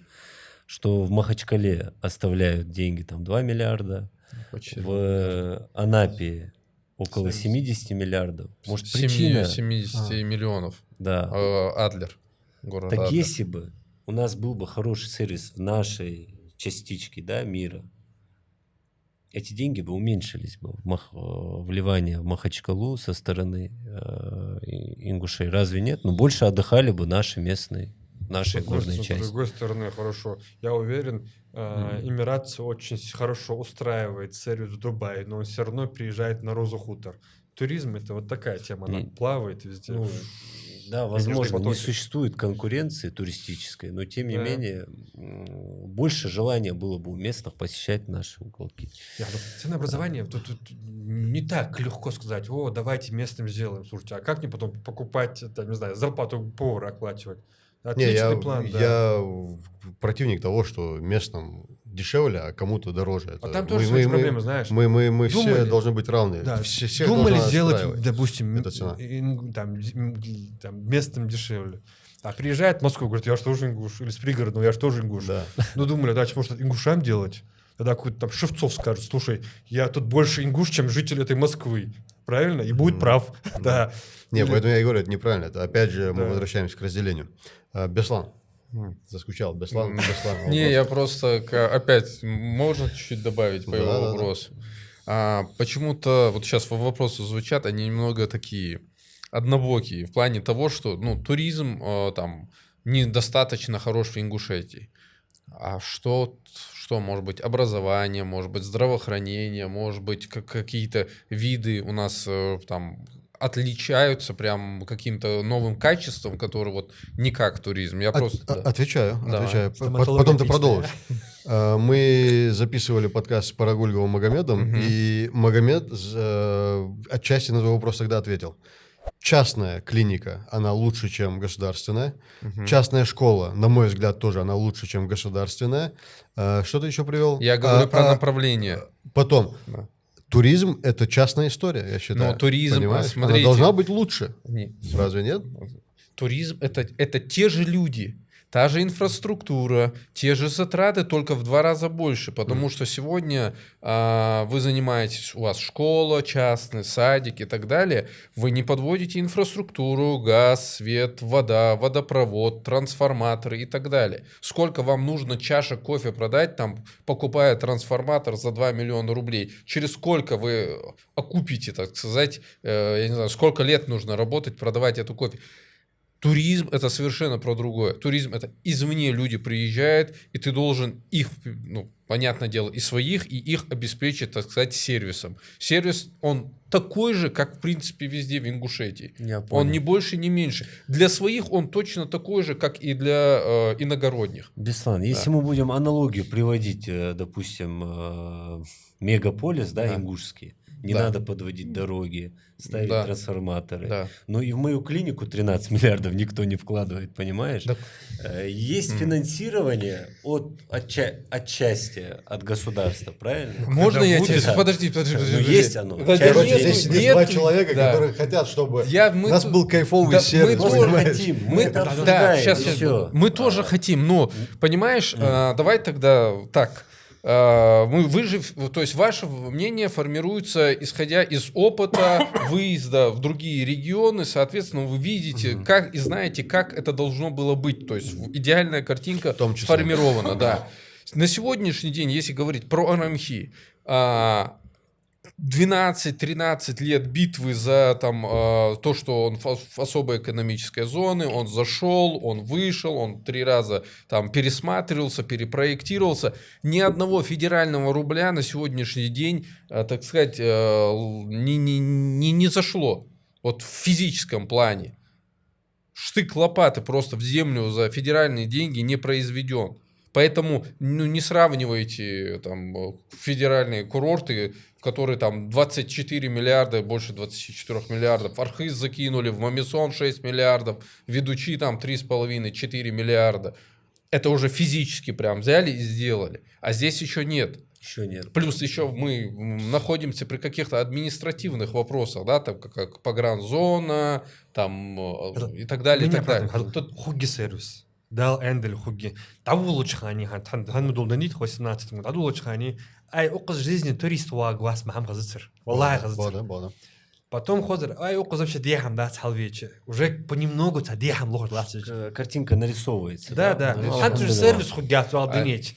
Сколько раз я взял? Сервис хуги дал. Ай, хугях тягазаз. Не, хуги атас. Халит тягаз. Хуги дал. Я же говорил, 5 лет назад за деньги вы не могли людей сюда позвать, чтобы они сняли репортаж об Ингушетии. Сейчас спокойно приезжают, размещаются, уезжают, снимают и так далее, и так далее. Появился интерес. Но понятное дело, что это там внешние факторы в том числе сыграли роль. Ну, слава богу, что сыграли. Возвращаемся к этому моменту с погранзоной там и прочего. Допустим, 15, наверное, лет назад, чтобы мне, независимо от того, где у меня постоянная регистрация в паспорте, если она за пределами Джейрахского района, я должен был за месяц подавать заявку, что я хочу посетить вот это место, и в течение месяца мне давали пропуск, чтобы я туда попал. Да. Сейчас это просто показал паспорт и проехал. Но, тем не менее, это есть какие-то стопы в этом, все равно есть какие-то, правильно? Ну, элементарно можно и паспорт забыть, развернулся, и все, ты больше туда не поедешь, потому что испорчено настроение. Каким-то образом вы вот этот момент дополнительно как-то пытаетесь афишировать, озвучивать, чтобы еще более какие-то послабления были, я не знаю, в этом плане? Отношения с пограничниками на сегодняшний день, они хорошие. То есть, если вы сформируете туристическую группу сегодня, завтра вы спокойно можете поехать. В соответствии с законодательством это гораздо тяжелее сделать. Вы за несколько дней должны предупредить, отправить список и так далее, и так далее. Тут они нам идут навстречу. То есть, в туристическим операторам они идут навстречу, и никаких препонов не ставится. Это первый момент. А второй, и плюс, да, то, что 15 лет назад ты не мог вообще въехать туда как гражданин Российской Федерации. Сейчас уже есть такая возможность. Ограничения существуют. Это есть преимущество в части то, что у нас проходит мимо Джейрахского района военно-грузинская дорога. Соответственно, это главный транспортный узел, Армения, Грузия и так далее, и так далее. Часть из них проезжает. Это в основном страны СНГ, которые автотуризмом занимаются. Некоторые хотят заехать, но не могут. Это первое. Второе, части иностранных туристов. Иностранные туроператоры тоже нет возможности у них сегодня, в Ингушетию смысл привозить, если ты можешь только по равнинной части их прокатить. Да. Нету тоже. Вот эти два момента, которые... Ну и третье, это все-таки туроператоры, которые хотели бы работать с Республикой Ингушетия, но не могут. Почему? Потому что группы, которые вы собираете, то есть если из 20 человек один окажется гражданин Белоруссии, Армении и Вся так группа далее, не все, поедет. уже все, в стоп. Мы находимся. Только влил понемногу, да, но проблемы решаешь по мере там их поступления. Злато же муфтик взять, важно, видишь, значит, проблема пока еще не острая. Вот у меня как бы погранзона есть, но людей много. Маму не могу заселить. То есть проблема еще не острая, но потому что Есть безопасность... решение вообще? Есть решение этих Какое? вопросов. Это договариваться с ФСБ? Есть практика регионов, и регионы, заинтересованные в развитии туризма, ее реализовывают. Вот 28 февраля 2024 года погранзона Северной Осетии, она как раз-таки Мамисон, в районе курорта Мамисон отодвинула границу. Ну, а если говорить там старую, то есть первоначальную, это 2006 год, 2005 год, там, Поляна, Азау, Карачи, Домбай, это все 5 километров, 5, 4, 3 километра от границы. Ну, это возможно, я вот что хочу сказать. Просто момент той востребованности, может, когда курорты Ингушетии заработают, когда вольются 13 миллиардов в Арамхи, может быть, тогда снимут ограничения. Когда приезжает 1, 2, 3 автобуса, проверка, очередь жилой, там жалобы были. Уже этот вопрос поднимается. Он просто актуализируйте езду, но хантиш остро. Представь себе, там будет 640 номеров вместо нынешних 140. Там очередь геологи, пробка на военно-грузинской начнется. Конъюнктура какая меняется. Соответственно, все расход жмись. И вот когда ты получаешь большие бюджетные деньги с туризма, там, Джейраха, ты уже думаешь, можно взять эту арку и передвинуть. Интересно. Но есть обратная сторона. То, что безопасно, да. То есть, я считаю так, что раз там тейповые земли, да, нужно учиться приспосабливаться. Если сегодня мы находимся в погранзоне, то зеленый свет нам взять, заниматься, например, детским туризмом. Что нам мешает? Потому что, то есть, безопасность прежде всего, да, в Эмиратах. Такой принцип есть. Когда я в запрещенных сетях выложил проблему с шлагбаумом. Да, я сразу поехал. Да, вот проблема с пости. Вот он мне гораздо больше нервы ест, если честно. Тут-то пограничники, они там документ показал, все, проезжают. Тут вопрос короткий. Асус, документ, багажник, отдаться пограничник. Сидят, даже не гаишки, это пепсы какие-то, или гаишки, не знаю, вот по ответчик они. Взять, и вот шлагбаум могут регион закрыть, весь регион закрыть. Беспредел же. Беспредел? Да, вот лучше вот эту проблему с этим постом, который мне все нервы ест, вот с ним был решить. Это с другой стороны, Нет. получается. Прямо у дороги, которая пост. Да. Перед мостом. Там есть шлагбаум, и они его просто закрыли в моменте. И у нас там в соцсетях... Это... Ты, по-моему, поднял этот вопрос, Да. мы оставимся, пост туда-сюда. Ну, и я поехал туда. Я помню, вечером встретились. Да, это был такой пик моей прошлой деятельности, скажем так. Я туда поехал, и трое извинились по факту нашего общения. Да зачем эти извинения? Потому что Чабор да, ответ. Да. Я к тому, что если они это признают, значит, они знают, что это неправильно. Значит, ты можешь давить на это, понимаешь? Вот о чем речь. Если они отстаивают, там становится... Колокольцеву, Краснову, куда я только не писал, какие только письма писал. Этот пост двинуть не могут. Детис. Слушай, значит, надо элементарно это сделать. Вот я один такой тогда нашелся, который задался вопросом. Значит, таких должно быть 100 человек еще. Давай, ты был Ты- вторым. Ну вот, окей. Ну вот, я второй. Ты первый, я второй. А кто еще был? Я третий. Нет. Ты не был там. Ты давай это. Нет, чужих Нет, речей. кто уже это сделал, я говорю. Тогда. А я говорю, что Поэтому суки все это надо... Вот у нас был один злосчастный вот этот пост, он и есть. И сейчас там контингент У поменялся. него и сейчас... аналог, по сути. М? Можешь пости тоже въезд Осетии и Ингушетии. Это второй въезд Осетии и Ингушетии. По сути, они равны в этом плане. По логике, правильно? То есть пост межрегиональный. Да, их два. Два въезда в Ингушетию с Осетией. Чми-Таргим дорога и вот Бакинка. И вот там И вот- то, и другое, это въезд в Ингушетию с обеих сторон для меня, и иначе не бывает. Но это отдельная история. Что за прикол, Павло? Про бюджетные деньги. Федеральные ожидаются, да? А региональные, ну, судуевича. Чтобы их ожидать, нужно пройти комиссию по Хорошо. бюджетным проектировкам, все защитить, подвести внешнюю инфраструктуру. Только потом ожидаются деньги. Это я понял. которые, А да. региональные деньги поступают хоть какие-то? Региональные На туризм? На что? Я Это же могу бизнес сказать, должен с быть просто 2020 по 2023 год у нас стабильно 5 миллионов 500 тысяч бюджетных денег на развитие туризма Ингушетии. Кайф же. Вот. Нормально. Министерство экономики и финансов, по-моему, если я не ошибаюсь, выдают гранты, недавно интересовался, для стартапов, предпринимателей и так далее. В 2023 году, в 2022 году эта сумма была 3 миллиона 600 тысяч.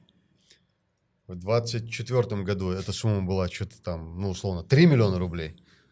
И в прошлом году она составляла 2 миллиона 400 тысяч. То есть представь, Убыль.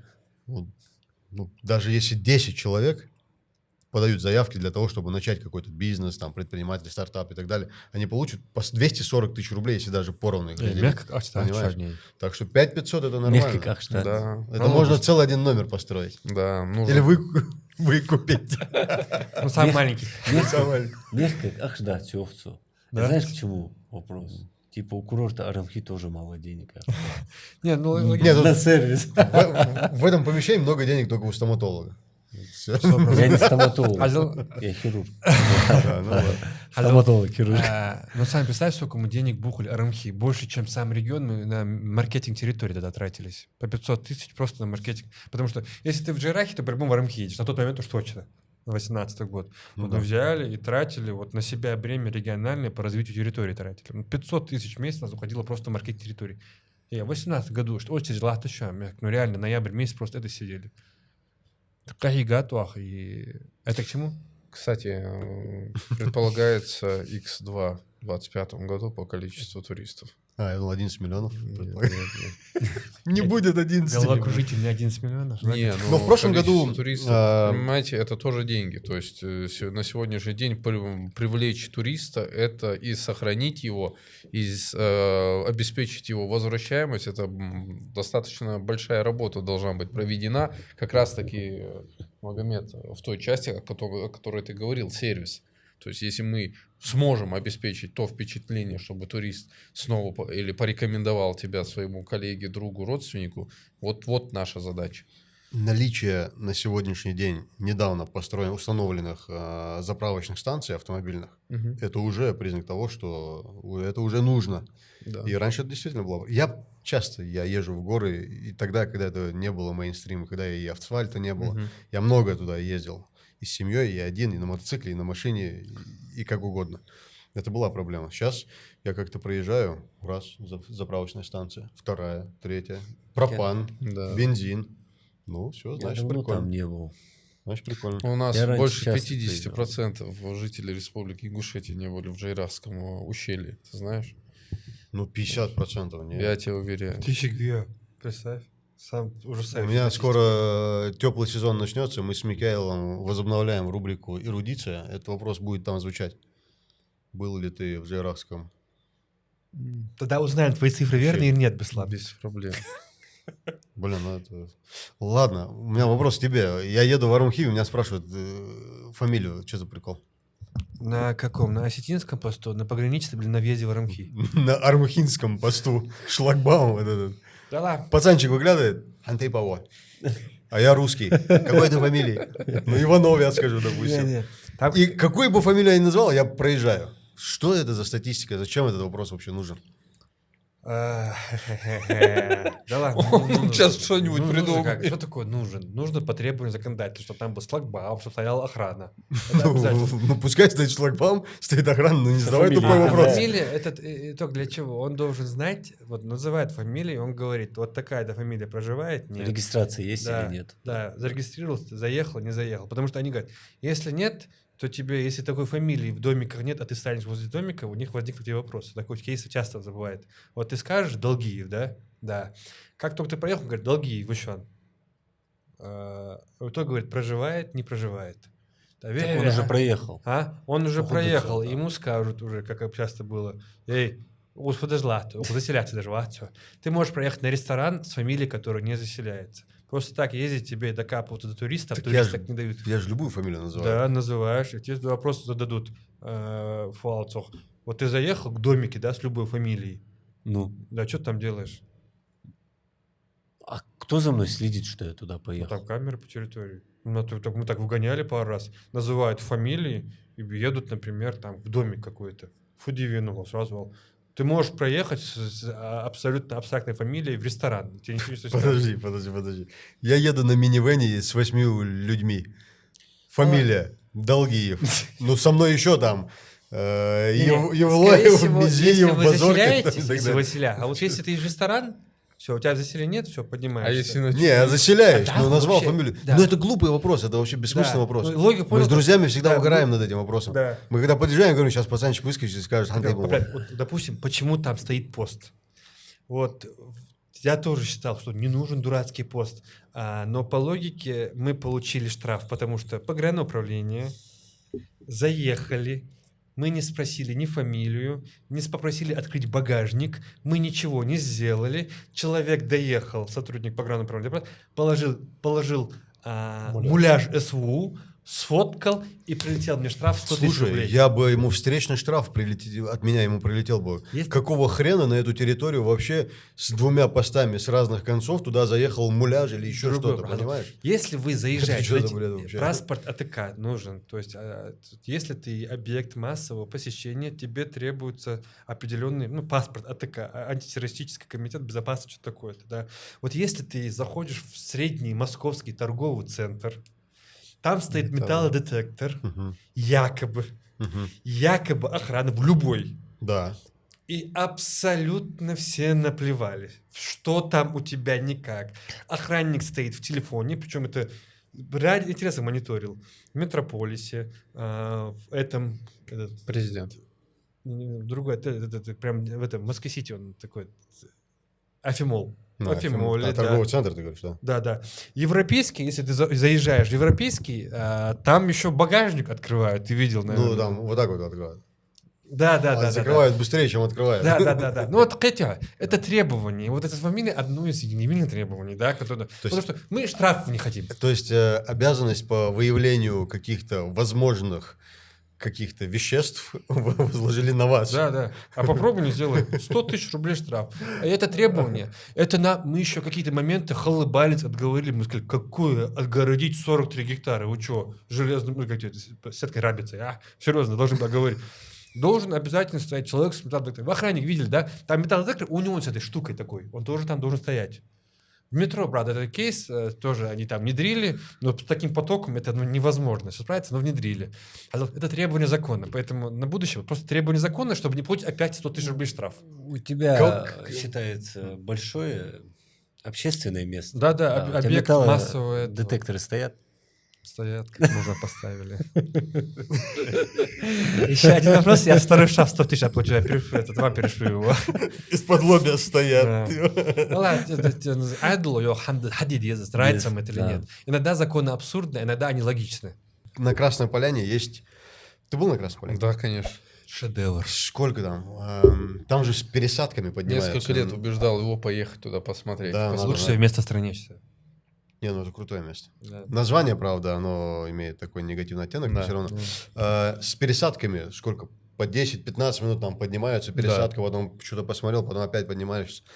Пиковая высота, я не знаю сколько, там, наверное, 1000 с чем-то метров, да? Нет, выше. Выше, да? Конечно, там почти... А, нет, 2200, кажется. Да, Что-то такое. там за 2 выходит. Да. Почти к Высота 3 столовой горы 3,80. 3080 метров. 3003 метра. Ну, неважно, там туда-сюда. Википедия Копейки, да. говорит Да. 3,80. Но не, там судите. подъем будет намного более резкий, если туда пустить этот фуникулер. Есть ли смысл этот фуникулер и канат на дороге, как его правильно Абсолютно назвать? не вижу. Почему? Ну, давай, то есть... если- Немножко это добавлю. Хорошо. 50% ингушей, ты говоришь, не были в Джейрасском В ущелье, ты Джейрасском, говоришь, да? да. Районе? В ущелье. Ущелье. Да. А на Столовой горе Да и такие- вообще там несколько да. процентов. Так, может быть, поднимем их туда? Так, Или хорошо. спустим. Да, но Может, вы это один, сломал один ногу. раз поднимите туда, и все, и они спустятся, и больше они туда не это. Почему на Красной Поляне? Потому что там идет возвращаемость. То есть люди приезжают по несколько раз, катаются, там на неделю могут приехать кататься там на горнолыжке. Вот вся история. А сегодня на километр канатной дороги 1 миллиард рублей стоит. Уже больше. Это Ну, ты еще подожди. за 1700 рублей возмущаешься. Подожди, сколько километров примерно нужно будет до Столовой? Да вопрос не в километраже. Подожди, сколько километров? Километров 5? Сейчас я тебе скажу. От Бейни, если пеше идти, это 9 километров Ну, до это же- самой макушки. Ты же вот так Да, вот да, говоришь, а тут естественно, прям петляет. будет. Ну, километров Ну, 5, пусть будет. 5 миллиардов. У тебя 13. Да нету там математики, нет логики, ничего. Можно, если Ладно, мы хочешь, говорим, отдам это пятерку из трейл. них. Это Разрулил. самый лучший вид спорта. То есть трейл на Столовую гору. Логика для МЧС. Им быстро подняться до того, кто получил Там травму. нет гостиниц. Ага. Это как и смотровую спускание площадку вы хотите, да, использовать? То есть вы задаете Смотровая вопрос, да, площадка. смотровая Там есть площадка. исторический архитектурный объект. Мяцели, да. Виды там и так далее. Ну, что-то сделать там можно, я не знаю. Ну, что есть на Розе Хутор наверху? Что там есть? Горнолыжная Там трасса. есть вот это пройти Не, по... как? Там туда поднимаются, чтобы спуститься на лыжах. Вот что делается. Я туда на поднимался 3 раза и 3 раза спускался не на лыжах. Ну, вот представляешь себе, а если бы у тебя лыжи были, сколько раз Я ты не люблю спускался? зимний вид спорта, Ай, тем не ай, менее я вот туда уже поднимаюсь. халатва. Умрали, я звоню, директор Архиза. Мгм. Вот, познакомились, он сейчас уже после Ткачев выкупил, ушел, ну, на тот момент директор Архиза вроде. И он рассказывает, что с марта месяца надо закрывать канатку, она убыточная. В Архизе, где 1 миллиард человек в секунду проходит. Это математика канатной дороги так не работает. И 1700 рублей, которые ты думаешь, о, господи, как много. Это же 1700. копейки. Копейки. Факт в том, что за счет чего окупается канатная дорога? Вот скипасты покупаешь, 2500 рублей, крутишься. А на разовых подъемах это настолько дорогая, капиталоемкая штука, что на разовых подъемах пока ни одна не окупился и не окупится. Только горнолыжные канатные дороги окупаются. Даже в этом случае Арамхинскую, этот Кавказ РФ, это же их дорога будет, ожидают возвратность 30 лет. Они прекрасно понимают, что эта история не про бизнес. Я извиняюсь. Даже горнолыжный. На Красной Поляне тоже, кстати, на 18-й год, это когда я общался с, помнишь, был Хлопов, да, директор. Там, наверное, 100 Он миллиардов. то же да. самое говорил, что не окупается. То есть ее текущее сопровождение работы не окупает. Мы не говорим ее возместить, мы просто говорим текущую работу. Закрыть ее затраты. Но если нет горнолыжки, она вообще не интересная история в плане финансов. То есть кто это на себя сегодня возьмет на Столовую гору?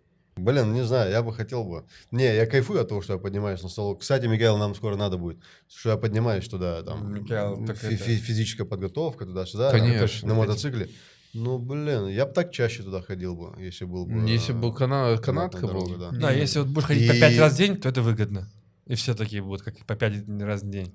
А цифры, траты на что? На энергию, там, ТО и Наши так вот далее. 160 киловатт в час. Вот все это здание тратит меньше в пиковую нагрузку, чем наша канатная дорога. Это здание не тратит вообще ничего. Оно вообще не на балансе, да? Ты про здание Арамхи? Нет, я Нет, про ну, это. здание это. Да ладно. Потом слесарь режи, Персонал. оператор режи. Там это объекты повышенной опасности. Да. Помните, когда Лури этот вот, людей разбрасывал? Вот мы так не хотим. На минуточку вернемся к Арамхи. нападать я больше не буду, спрашивая, в каком году начали строительство. Ну, а если на самом деле такой краткий исторический факт, в 1926 году начали строить курорт Арамхи, инженером, который являлся Ибрагим Базоркин. Слышал ты? Это уже отдельный Фамильная вопрос. толкая. Не, на самом деле. Не, я понял. В общем, халявь нельзя. Саварья. И не только. Зря вел, а? Инженером этого курорта был Ибрагим Базорки. Это мой прадед. Папа и дядя вас, Так, одним да? словом. А. Папин дедушка, отца дедушка.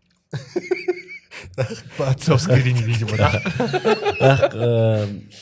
Ну, я еще упомяну, Циял Чугуацу, был еще руководитель здравоохранения Тангиев. Он тоже как бы общественный... Ну, вообще на него все приписывают, безобидка. Общественный деятель был, который также повлиял на то, чтобы государство на тот момент выделило средства, чтобы этот курорт создали. Почему бы на ресепшене не выделить уголочек для этих людей? Хочешь сплетни Я расскажу? М? Сберди Ахари. Мы же хотели по-другому назвать его, знаешь. Что за Берт? Дача Калинин X. Вот этот, который мы сейчас продаем. А, Мы думали, сейчас, Базоркин, ну, оказывается, он там тоже писал вот этот роман. Мгм. Думаю, хорошо было бы твоему Дявощу, видимо, или там вот этот, да, ты Идрису. плохо слушал. Дядя ушел. Не, это он про Ибрагима, про этих технаря. Инженер. А это писатель, да, Идрис изобразитель Базоркин. такая. Дядя Ну, хорошо ваш, было да. посмотреть. Прямо вот этот отрывок написали, помнишь, на стене мы? Звук зурны лучше, типа, как там было, на расстоянии семевиков. Вот Я отрывок. уже не был там Не давно. очень люблю эту книгу, но не суть. Ну, то есть прям отрывок из книги его сделали. Думали, что назовем семевиков. Дизель, Хумоц, Турс. Турся. Турс, да. Ну, он был против. Ну, Не, ну он против, как Особо имеющий да. права. Это, На- это он, на- который за язык тебя тянул? Нет. Турс. Сейчас тоже не тянет, да? Турс — это сын Идриса Я Базоркина. понял, ты рассказывал помните историю, это? когда Не, из-за это был языка. Дявош. А, Дявош. Они мне... Ну, это сколько? мой родной Дявош был. Ахмедеки алырцу, дезет, что ну не А. дезет, так не дезет. Так, си А лорд была дезет. же табличка Тангиеву. Тангиев табличка есть, да. Почему Базоркина нет? Мы с тобой этот вопрос поднимали, мы с тобой должны были увидеться. Ну, Цантейпа это Беланс, Рускандас, Оля Галаш. Ну, давай А в Русскую Стеллу дождь, профинансируй что Базоркину, я тебе место выделю. Выделишь место? Выделю. Записывай, ты же любишь. Когда я хожу. Давай, еще там Стелла, еще... Вопрос Здравствуй, финансирования. нужно. А? Правильно? Вопрос финансирования. Да ладно, тут ну, я как бы не против, если он реально Ну, там всё, поучаствовал. значит, и ты доказуха место какая-то. организовываешь. Дальше Ну, задача моя. То есть, да. если и документально, Обсуждаем. документально подтвердишь, Ну, документально там- подтвердить. кстати, там кстати, не так тяжело будет, я думаю, Ну, подтвердить. знаешь, не все архивы, они сохраняются. Тяжело. Архивы его, где он строил мосты, в том числе через реку Арамхи. Кстати, он тоже был инженером. Мне тяжело было найти. Я даже на территории Грузии их искал. Часть мы нашли. Сейчас скоро книга выйдет. Мягкий Да. проект. Людей, которые касались устройства Арамхи, очень много. И, по сути, ту работу, которую они поделали. Сейчас Гуцериев может здесь сесть и сказать, позови на подкаст, сказать, Хазил, Аллах, сумвиз, ах, выбить, злок халета, ребут прав, можно мне Стеллу. Я скажу, вон возле Базоркинской поставишь. А потом придет еще кто-то, Ахмед скажет, слушай, 12 лет я своего кармана содержу этот курорт, построил канатную дорогу, горнолыжную трассу. Можно мне Стеллу? Я говорю, еще один. Этот фото. И Люди, я реально люди. считаю, да, я реально считаю, что и я заслужил эту Стеллу. Это самомнение раздутое. Смотри, не-не, я знаешь, Ну, о чем говорю. да. Ты что-то путаешь. Ты путаешь себя как работника, директора. А я говорю про людей, которые были инициатором, чтобы ты работал на этом месте директором. Понимаешь? И то, я хочу. Ну, Ахмед Полкоев. Ну, меня убираем из списка. Ну, или Ахмед Пол. Или Гуцериев. Или Гуцериев. Гуцериев А уж- бизнесмен, понимаешь? Он вкладывается и зарабатывает, правильно? Не-не, а тут на были кур- инициаторы. Это, знаешь, общественные деятели. Николай, ты сейчас отбиваешь желание у Гуцериева как, появиться в этой студии. А наоборот, хуагуэс, что говорить. Латвагу, за что я сам дела. Прикидываясь, лишь бы под камерой был. Мягкий проект из Молох Аяхи. То же самое. Спросил Полонкоева, сколько он заработал за 12 лет. он скажет, где-то около минус 1,5 ярда я заработал. Что-нибудь есть пожарче. Что? Пожарче. Пожарче? Да, вопросы. Вопросы пожарче. Я не знаю, на меня наехали оба. Да, я прочувствовал, прям прокатились аж. Лица на нем нету. Стервятники. Вопрос к обоим. Вот у нас общество, оно очень ревнивое. Очень ревнивое. Когда ты делаешь что-то, сразу начинается, а здесь нельзя, потому что здесь там было что-то касаемо моей фамилии, тейпа там и так далее. Очень ревно относится ко всему. В любое новшество, внедрение в наше общество и в республику в целом, оно тоже очень какие-то находятся люди, которые очень негативно могут на это повлиять, в том числе и про туризм. Там, начинают говорить от крайности до крайности. Там, туризм – это шорты, туризм – это алкоголь. Там, хотя я ни одного пьяного туриста не видел, ни одного пьяного, говорю, в шортах, в том числе туриста. Я видел туриста, который собирает мусор, если честно. Вот как вы реагируете на такого рода выпады, когда говорят, что туризм не нужен? Мы и так справлялись, нам и так хорошо. Да нормально. Это их мнение. Они могут с ним оставаться, жить, пребывать. Ну, доля правды есть в этом?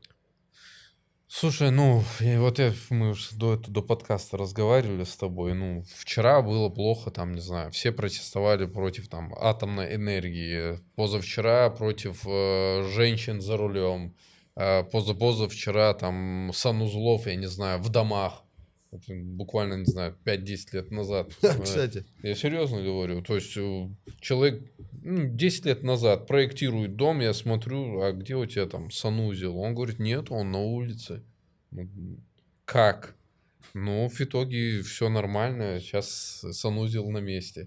Понимаешь? На 2 местах. Да, я Я думаю, от улицы не отказался. Историю отца расскажу. 97-98 год. Руслан Аушев дает поручение в одном из сел Сундунского района провести газ. Через 3 месяца газ проведен. Спрашивает, подключение есть? Нету. Надо как-то выезжают туда на место. Нужен газ? Да им не нужен газ. Дрова есть, уголь есть. Они всю жизнь этим топили. Он вредный, он опасный и так далее. Надо что-то делать. В итоге приняли решение. Купил ванну, купил газовую колонку, купил газовую плиту. Привез, поставил в один дом у родственника главы села. И все. И через месяц, как говорится, все потянулись, все узнали, как пользоваться, как это удобно, как готовить без угля можно. И все. И все подключились в итоге. То есть люди некоторых вещей просто-напросто до какого-то момента не оценивают, не знают. Но потом, рано или поздно, они приходят. Эволюционируют. Эволюционируют, да. Может быть, завтра их дети, те люди, которые сейчас вот такие вещи говорят, это все плохо, шорты, алкоголь.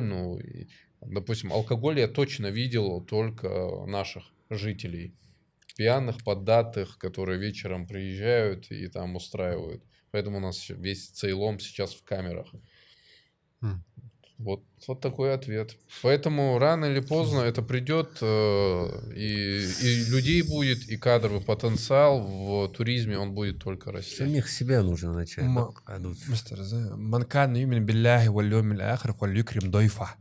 Тот, кто верил в Аллаха в судный день, пускай хорошо встречает своего гостя. Туризм — это индустрия гостеприимства. Да.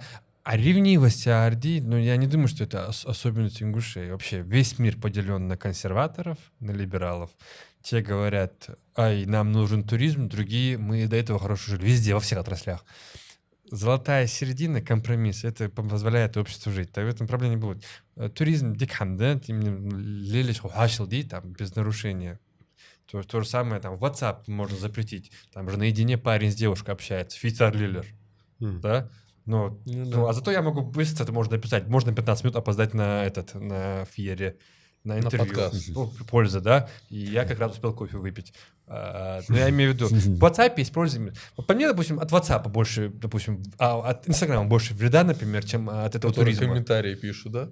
Прошу. Да, да. А безлично кто-то может тебя оскорбить. Вот Сулмуга Фода, например. Мы да? сейчас перейдем к вопросам от подписчиков. Не надо. Я говорю, Не надо. основная масса, они говорят, шортыш, да, фяльбез, благодаряют, да, ну, сука, мы боремся с этим и так далее.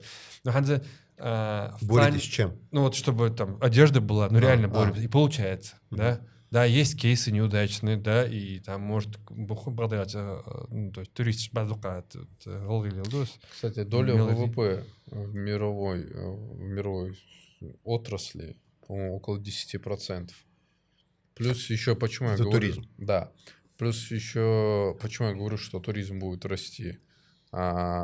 Есть такая книга «Экономика впечатлений». Там написано, что в Средневековье люди занимались сельским хозяйством. Там, в период 18, 19, 20 век развивалась промышленность. С середины 20 века до конца 20 века уже начинается рост услуг. И сейчас, 21 век, услуги начинают умирать, и начинается рост индивидуальных услуг. То есть, если раньше был, например, там общественный транспорт, то теперь уже такси. Если то тогда вам нужно было поход в торговый центр, сейчас уже у вас личный кабинет, у вас уже свой маркетплейс и так далее, и так далее. Поэтому сфера услуг, она растет. Сейчас 3 из 4, то есть все работы, если взять, 3 из 4 долей – это сфера услуг. И дальше это будет, то есть все производство начинает уже заниматься также сферой услуг, обслуживанием.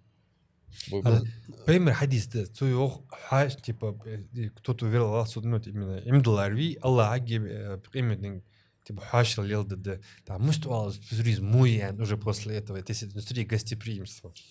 Я очень не люблю это лично, мое мнение, когда тот или иной вопрос Переформатируют. через призму религии начинают обсуждать. Ну, Почему? я сейчас, чтобы меня неправильно не поняли. Вот, допустим, недавно я смотрел один выпуск, там человек продавал напиток, говоря о том, что выпив этот напиток, я на утренний намаз просыпаюсь, как это, без будильника. Вот в таком формате я не люблю, когда... туризм, это все-таки, мне кажется, Отдельная история. это не про гостеприимство, это все-таки про бизнес. Нет? Называется индустрия гостеприимства. Гостеприимство и бизнес – это разные вещи. Вообще гостеприимства. есть понятие клиентоориентированность, есть понятие гостеприимства. Клиента, вот у рестораторов, например, гостеприимство отличается от клиентоориентированности тем, что клиентоориентированность, когда вы приходите в ресторан, вас обслуживают, то есть набор таких услуг. Это есть гостеприимство. А клиентоориентированность – это тогда, когда завышенные ваши ожидания удовлетворяются. Не знаю, там, вы пятно поставили на рубашку, вам приносит официант пятновыводитель и выводит это пятно. Вот это и есть клиентоориентированность уже. Окей. Я просто, чтобы не быть неправильно понятым, я понял. я не говорю, что там, те или иные вопросы нужно решать не через призму религии. Я говорю конкретные какие-то вещи, когда преподносятся через религию, чтобы лучше продать эту вещь. Я с такими... Я тоже не сторонник. Да. Аргументировать. Есть там, не знаю, если бы мы были на религиозной какой-то передаче, это одно. В принципе, с другой стороны, мы же, то есть нас смотрят все, в том числе жители республики, и таким образом лучше и легче понять. Разговор короткий. Если мне, допустим, кто-нибудь скажет, хармес туризм, биша нахби, я выточку стану выйду. Понятное дело. Но я просто другой еще пример приведу. Энергетические напитки, которые недавно имели значок халяль. Понимаю, это же просто, чтобы продать Тогда этот я тебе продукт. больше скажу. Половина рекламы магазинов в Ингушетии под нашиды. Получается. Да. Или под чтение Корана. Нет, история, я говорю про сама индустрия, она там не всегда с гостиничниками связана. Так, образно. Да. Просто итог один. Харм, хам, хан ли шаца, хан харми шаца. И вообще, компетенции, я лишь одна хатвез. Тану хамита, валлахи, войне сжимается. Я думаю, вы у нас я тебе в голос.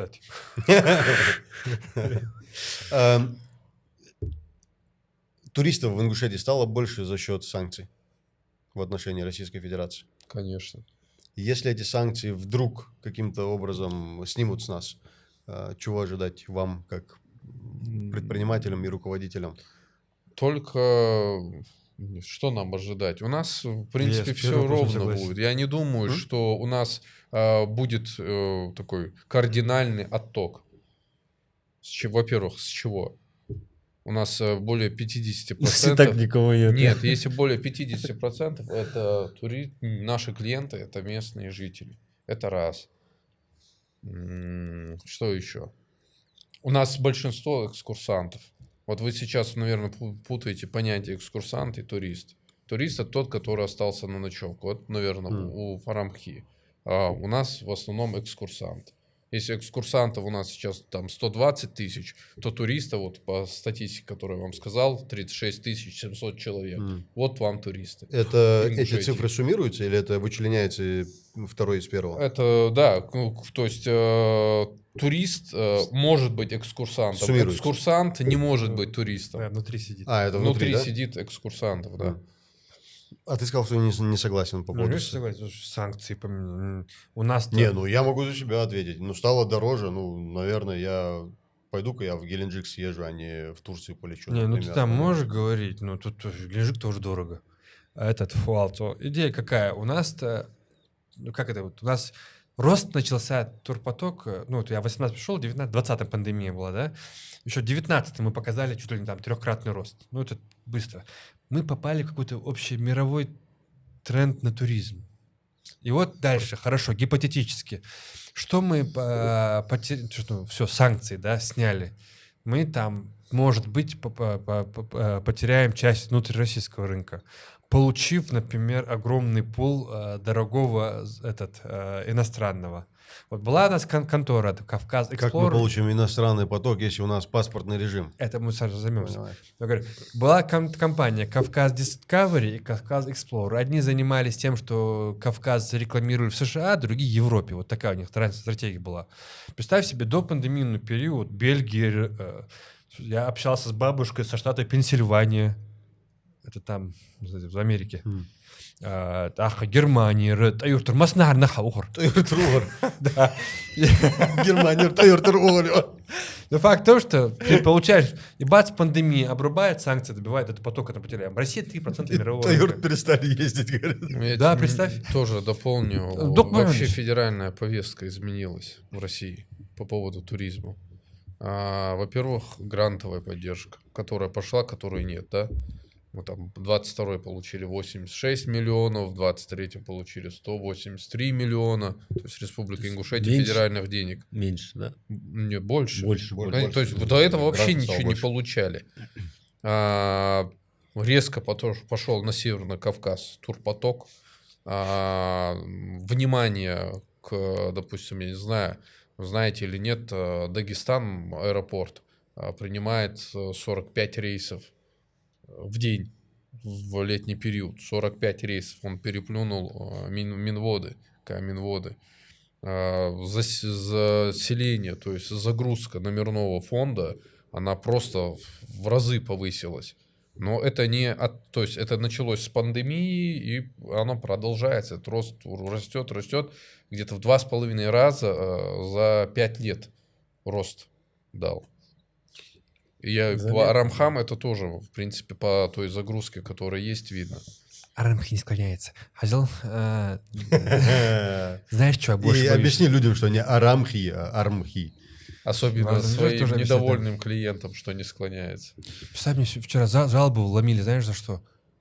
Поставил одну звезду, потому что не смогла въехать на территорию Жейраха из-за погранзоны. Я и получил 1 балл.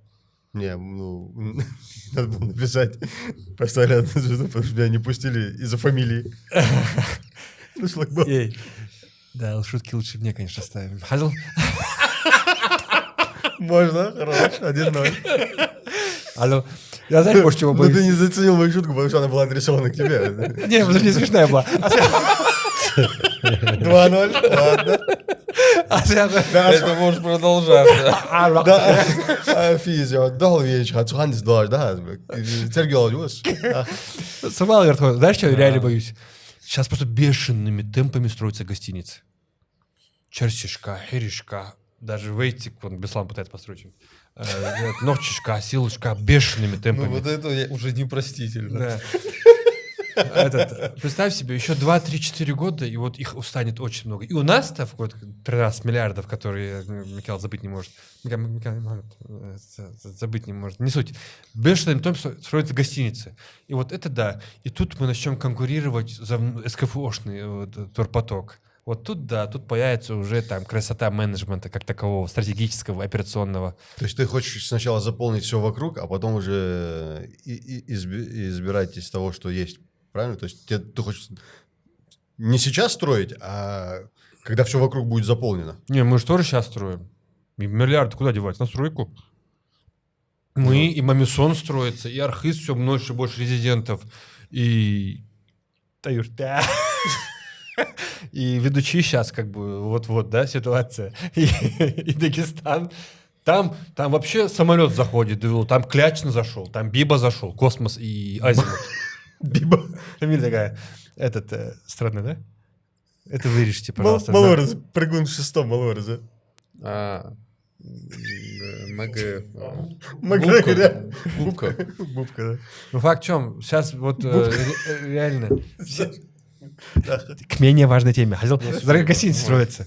И вот там факт в том, что мы построимся, и вот между собой вот за этот турпотоки будем конкурировать. Это будет интересно, конечно. Ну там я покажу, что такое уровень стратегического менеджмента, думаю. Уже тебе пора показывать, я тебе скажу. профдеформация. А чё? Я не понял. За 6 лет Магомед выручка в 10 раз никак увеличилась. Как тебе не показать? не А озвучивал. как это от тебя зависит, если ты говоришь, и так люди поперли, говоришь? Не зависит не от Не от самого- чего, не от сервиса, ни от Магомед. чего. От маркетинга. Увеличится гостиницы вокруг нас, да? Да. В разы. Да.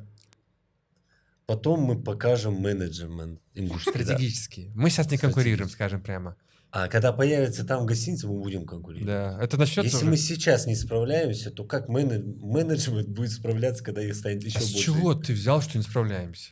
Вот я говорю, допустим, там, не знаю, Чаборос, ты дурак. Ты говоришь, нет, я не дурак, например, да. Я говорю, ну докажи, вала, что я дурак. И вот я тебе даю тест на IQ, и ты показываешь там из 107. Я говорю, видишь, дурак. Ну вот так это бывает. Цифры, показатель, ну как бы... Нет, так не бывает.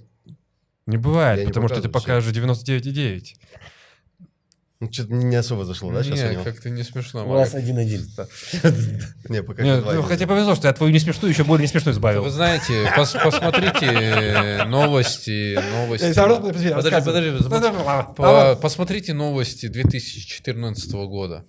Вы увидите точно такое же анонсирование, как сейчас Мага озвучила. Я вам серьезно На говорю. 25-й год. Мастера Правильно? анонсирования это просто феноменальное. Вот что А что такое. он там говорил? Вот что такое Да, улучшение. все то же самое. Цифра Все, что показатель. произошло в итоге. В 2014 году я где был? Не Я все, что следственном не контроле произошло, бежал. да. Да. В 14 какой 14? 14 год это что, Крым. 2014 год это первый раз, когда я был в Арамхи. Я в 18 пришел.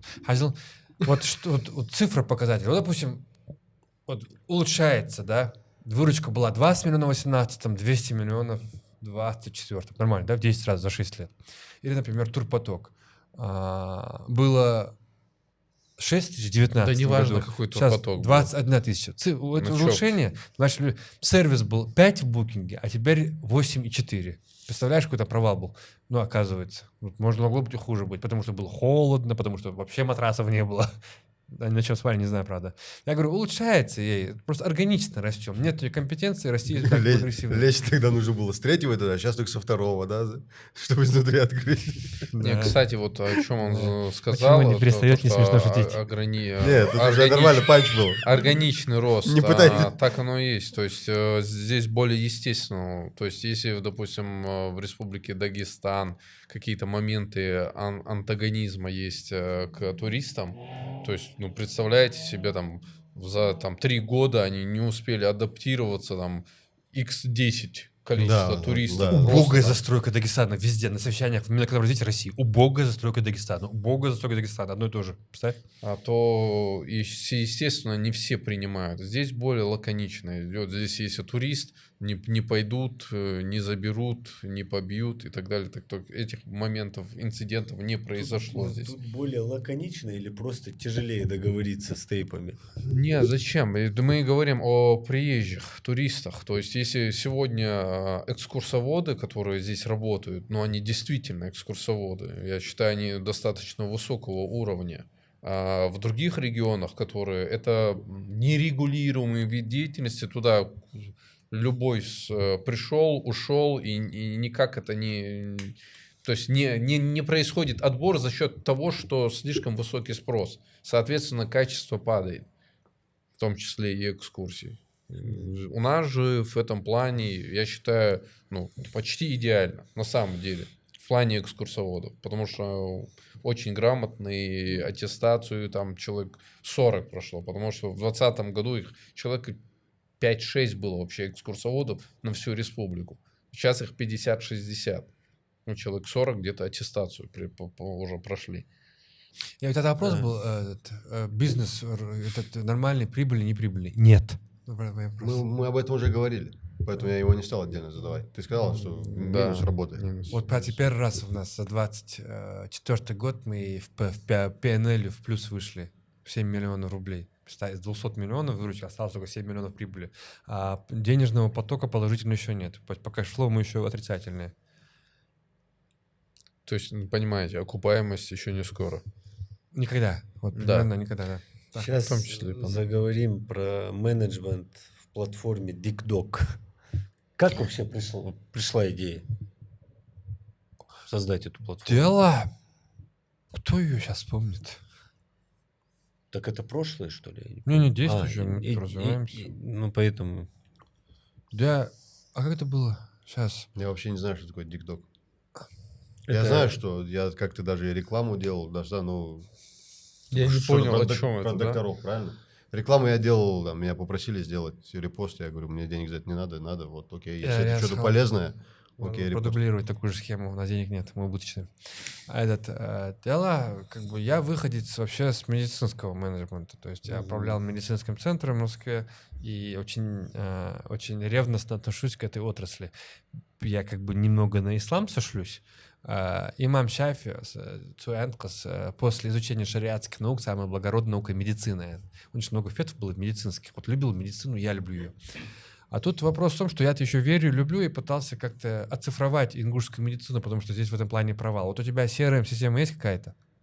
Записи, приемы, конечно. протокол, да? А вот у топовых клиник нет. То есть кустарно работают до сих пор. Хорошо. Понял? У тебя есть? Есть. А вот у топовых нет. Да, представь. Хорошо. Ой, я имею в виду больших. Пожалуйста, перестань ржать. О, Пытался. я вырвался вперед сюда. Нет, не просто его подкол, не меня. Я сверху. Меня почему там нет? А ты будешь Дикдоки? платить? Да. Ну, мы только на кабинеты переходим. Очень тяжело это работать. Физ, галстук, DickDoc, что это? Агрегатор врачей. Вот букинг только в сфере врачей. Знаешь, По Ингушетии. Да. Там Окей. приложение у нас. Я хочу там записаться, не знаю, у меня подозрение на перелом, я захожу туда и что-то делаю. Пишешь травматолог, тебе выскакивают травматологи. Там отзывы, реальные отзывы пациентов. Очень смешно, кстати, бывает, почитай. Там, не знаю, количество звезд, которые люди ставят ему, и резюме их, сколько они проработали, где учились. Это ты эту штуку создал? Да. Да? Ну как, То не есть я ты не. задаешь вопрос, мы это озвучим, а я денег за это не получаю? Так получается? Или... Да, не получаешь. То есть ты хату продаешь в Армхи, и процент не отдаешь, рекламу этого тоже без денег? Как... Ты давай Оставить этот вопрос, короче, в эфире или нет? менее агрессивно монетизируйте, так? Да, я считаю, хорошая идея, так? Не, это безусловно идея как возникла. Просто Да, в Москве это обычная практика, это Сберздоровье. это хорошо. я хотел Почему здесь- меня там нет? Ты готов Ты не платить? захотел? Ты спрашиваешь. Ты не захотел, может? Нет. Значит, скоро Проблема будешь. менеджмента, Проблема понимаешь? 100%, да. Я там Проблема управленец, менеджмента. Там я что не К управленец, а там этому инвестор. и я подводил потихоньку. Я пару нападений сделал. Сейчас последний, заключительный. Нету по той причине, что воспринимай это, знаешь, ты можешь воспринять это как совет. Нету, потому что вот этот процесс регистрации чуть-чуть усложненный у тебя. Чуть-чуть усложненный. Если ты сделаешь упор и акцент на то, чтобы твои менеджеры, которые ведут, да, эту платформу, приходили в клинику и все это оформляли, именно придя непосредственно в ту или иную клинику, то тогда я был бы там. Записал. Вот. Хороший Тогда, совет, да. тогда я был бы там. Прям даже вот, прям без шуток восприму его, реально. Молодец. И что это моя идея, так? Бака Всё. мало. Все? Не, если что, у нас такое правило на курорте. Поэтому- Если идея хорошая, то это моя. Поэтому с твоей Все, стороны... вопрос не озвучиваем, чтобы люди не знали. С твоей стороны два незаконченных дела. Это трафарет и регистрация меня на этой платформе. Все хорошо. Ну, у тебя, думаю, У нехватка тебя пациентов. регистрация на площадке платная?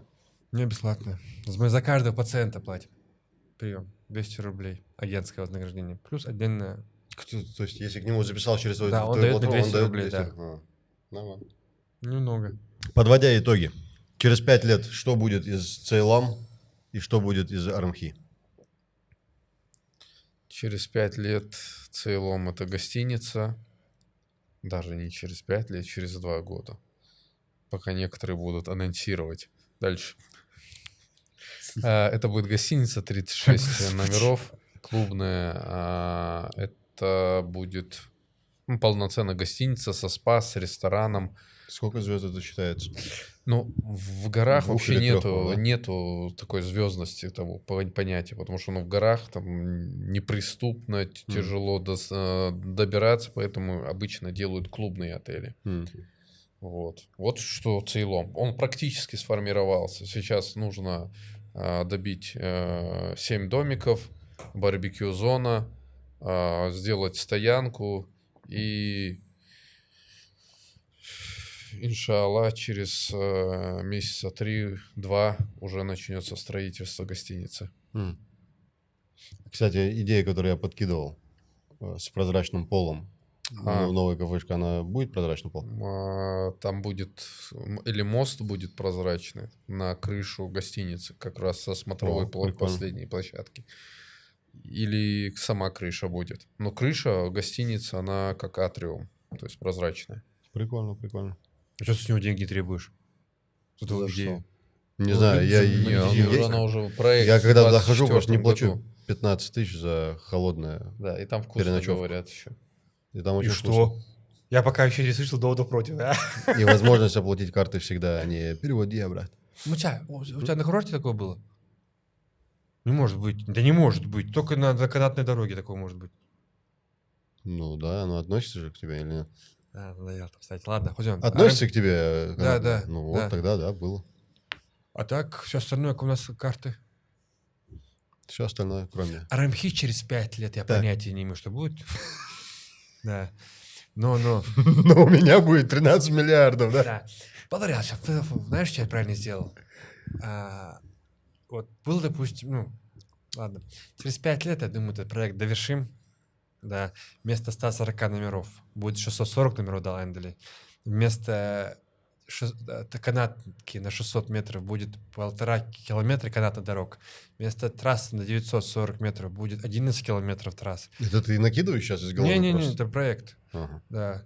Гостиница, которая вот 640 номеров, это будет 5-звездочная гостиница, 4, 3 всесезонный апарт-отель, домики, виллы.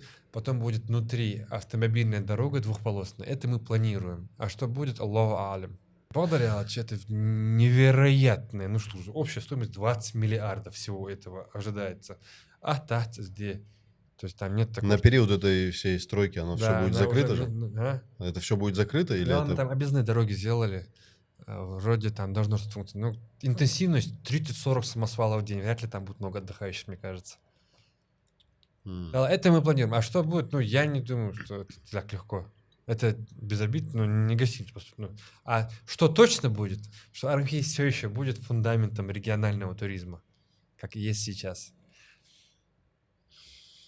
Перейдем к вопросам от подписчиков. Альтруист.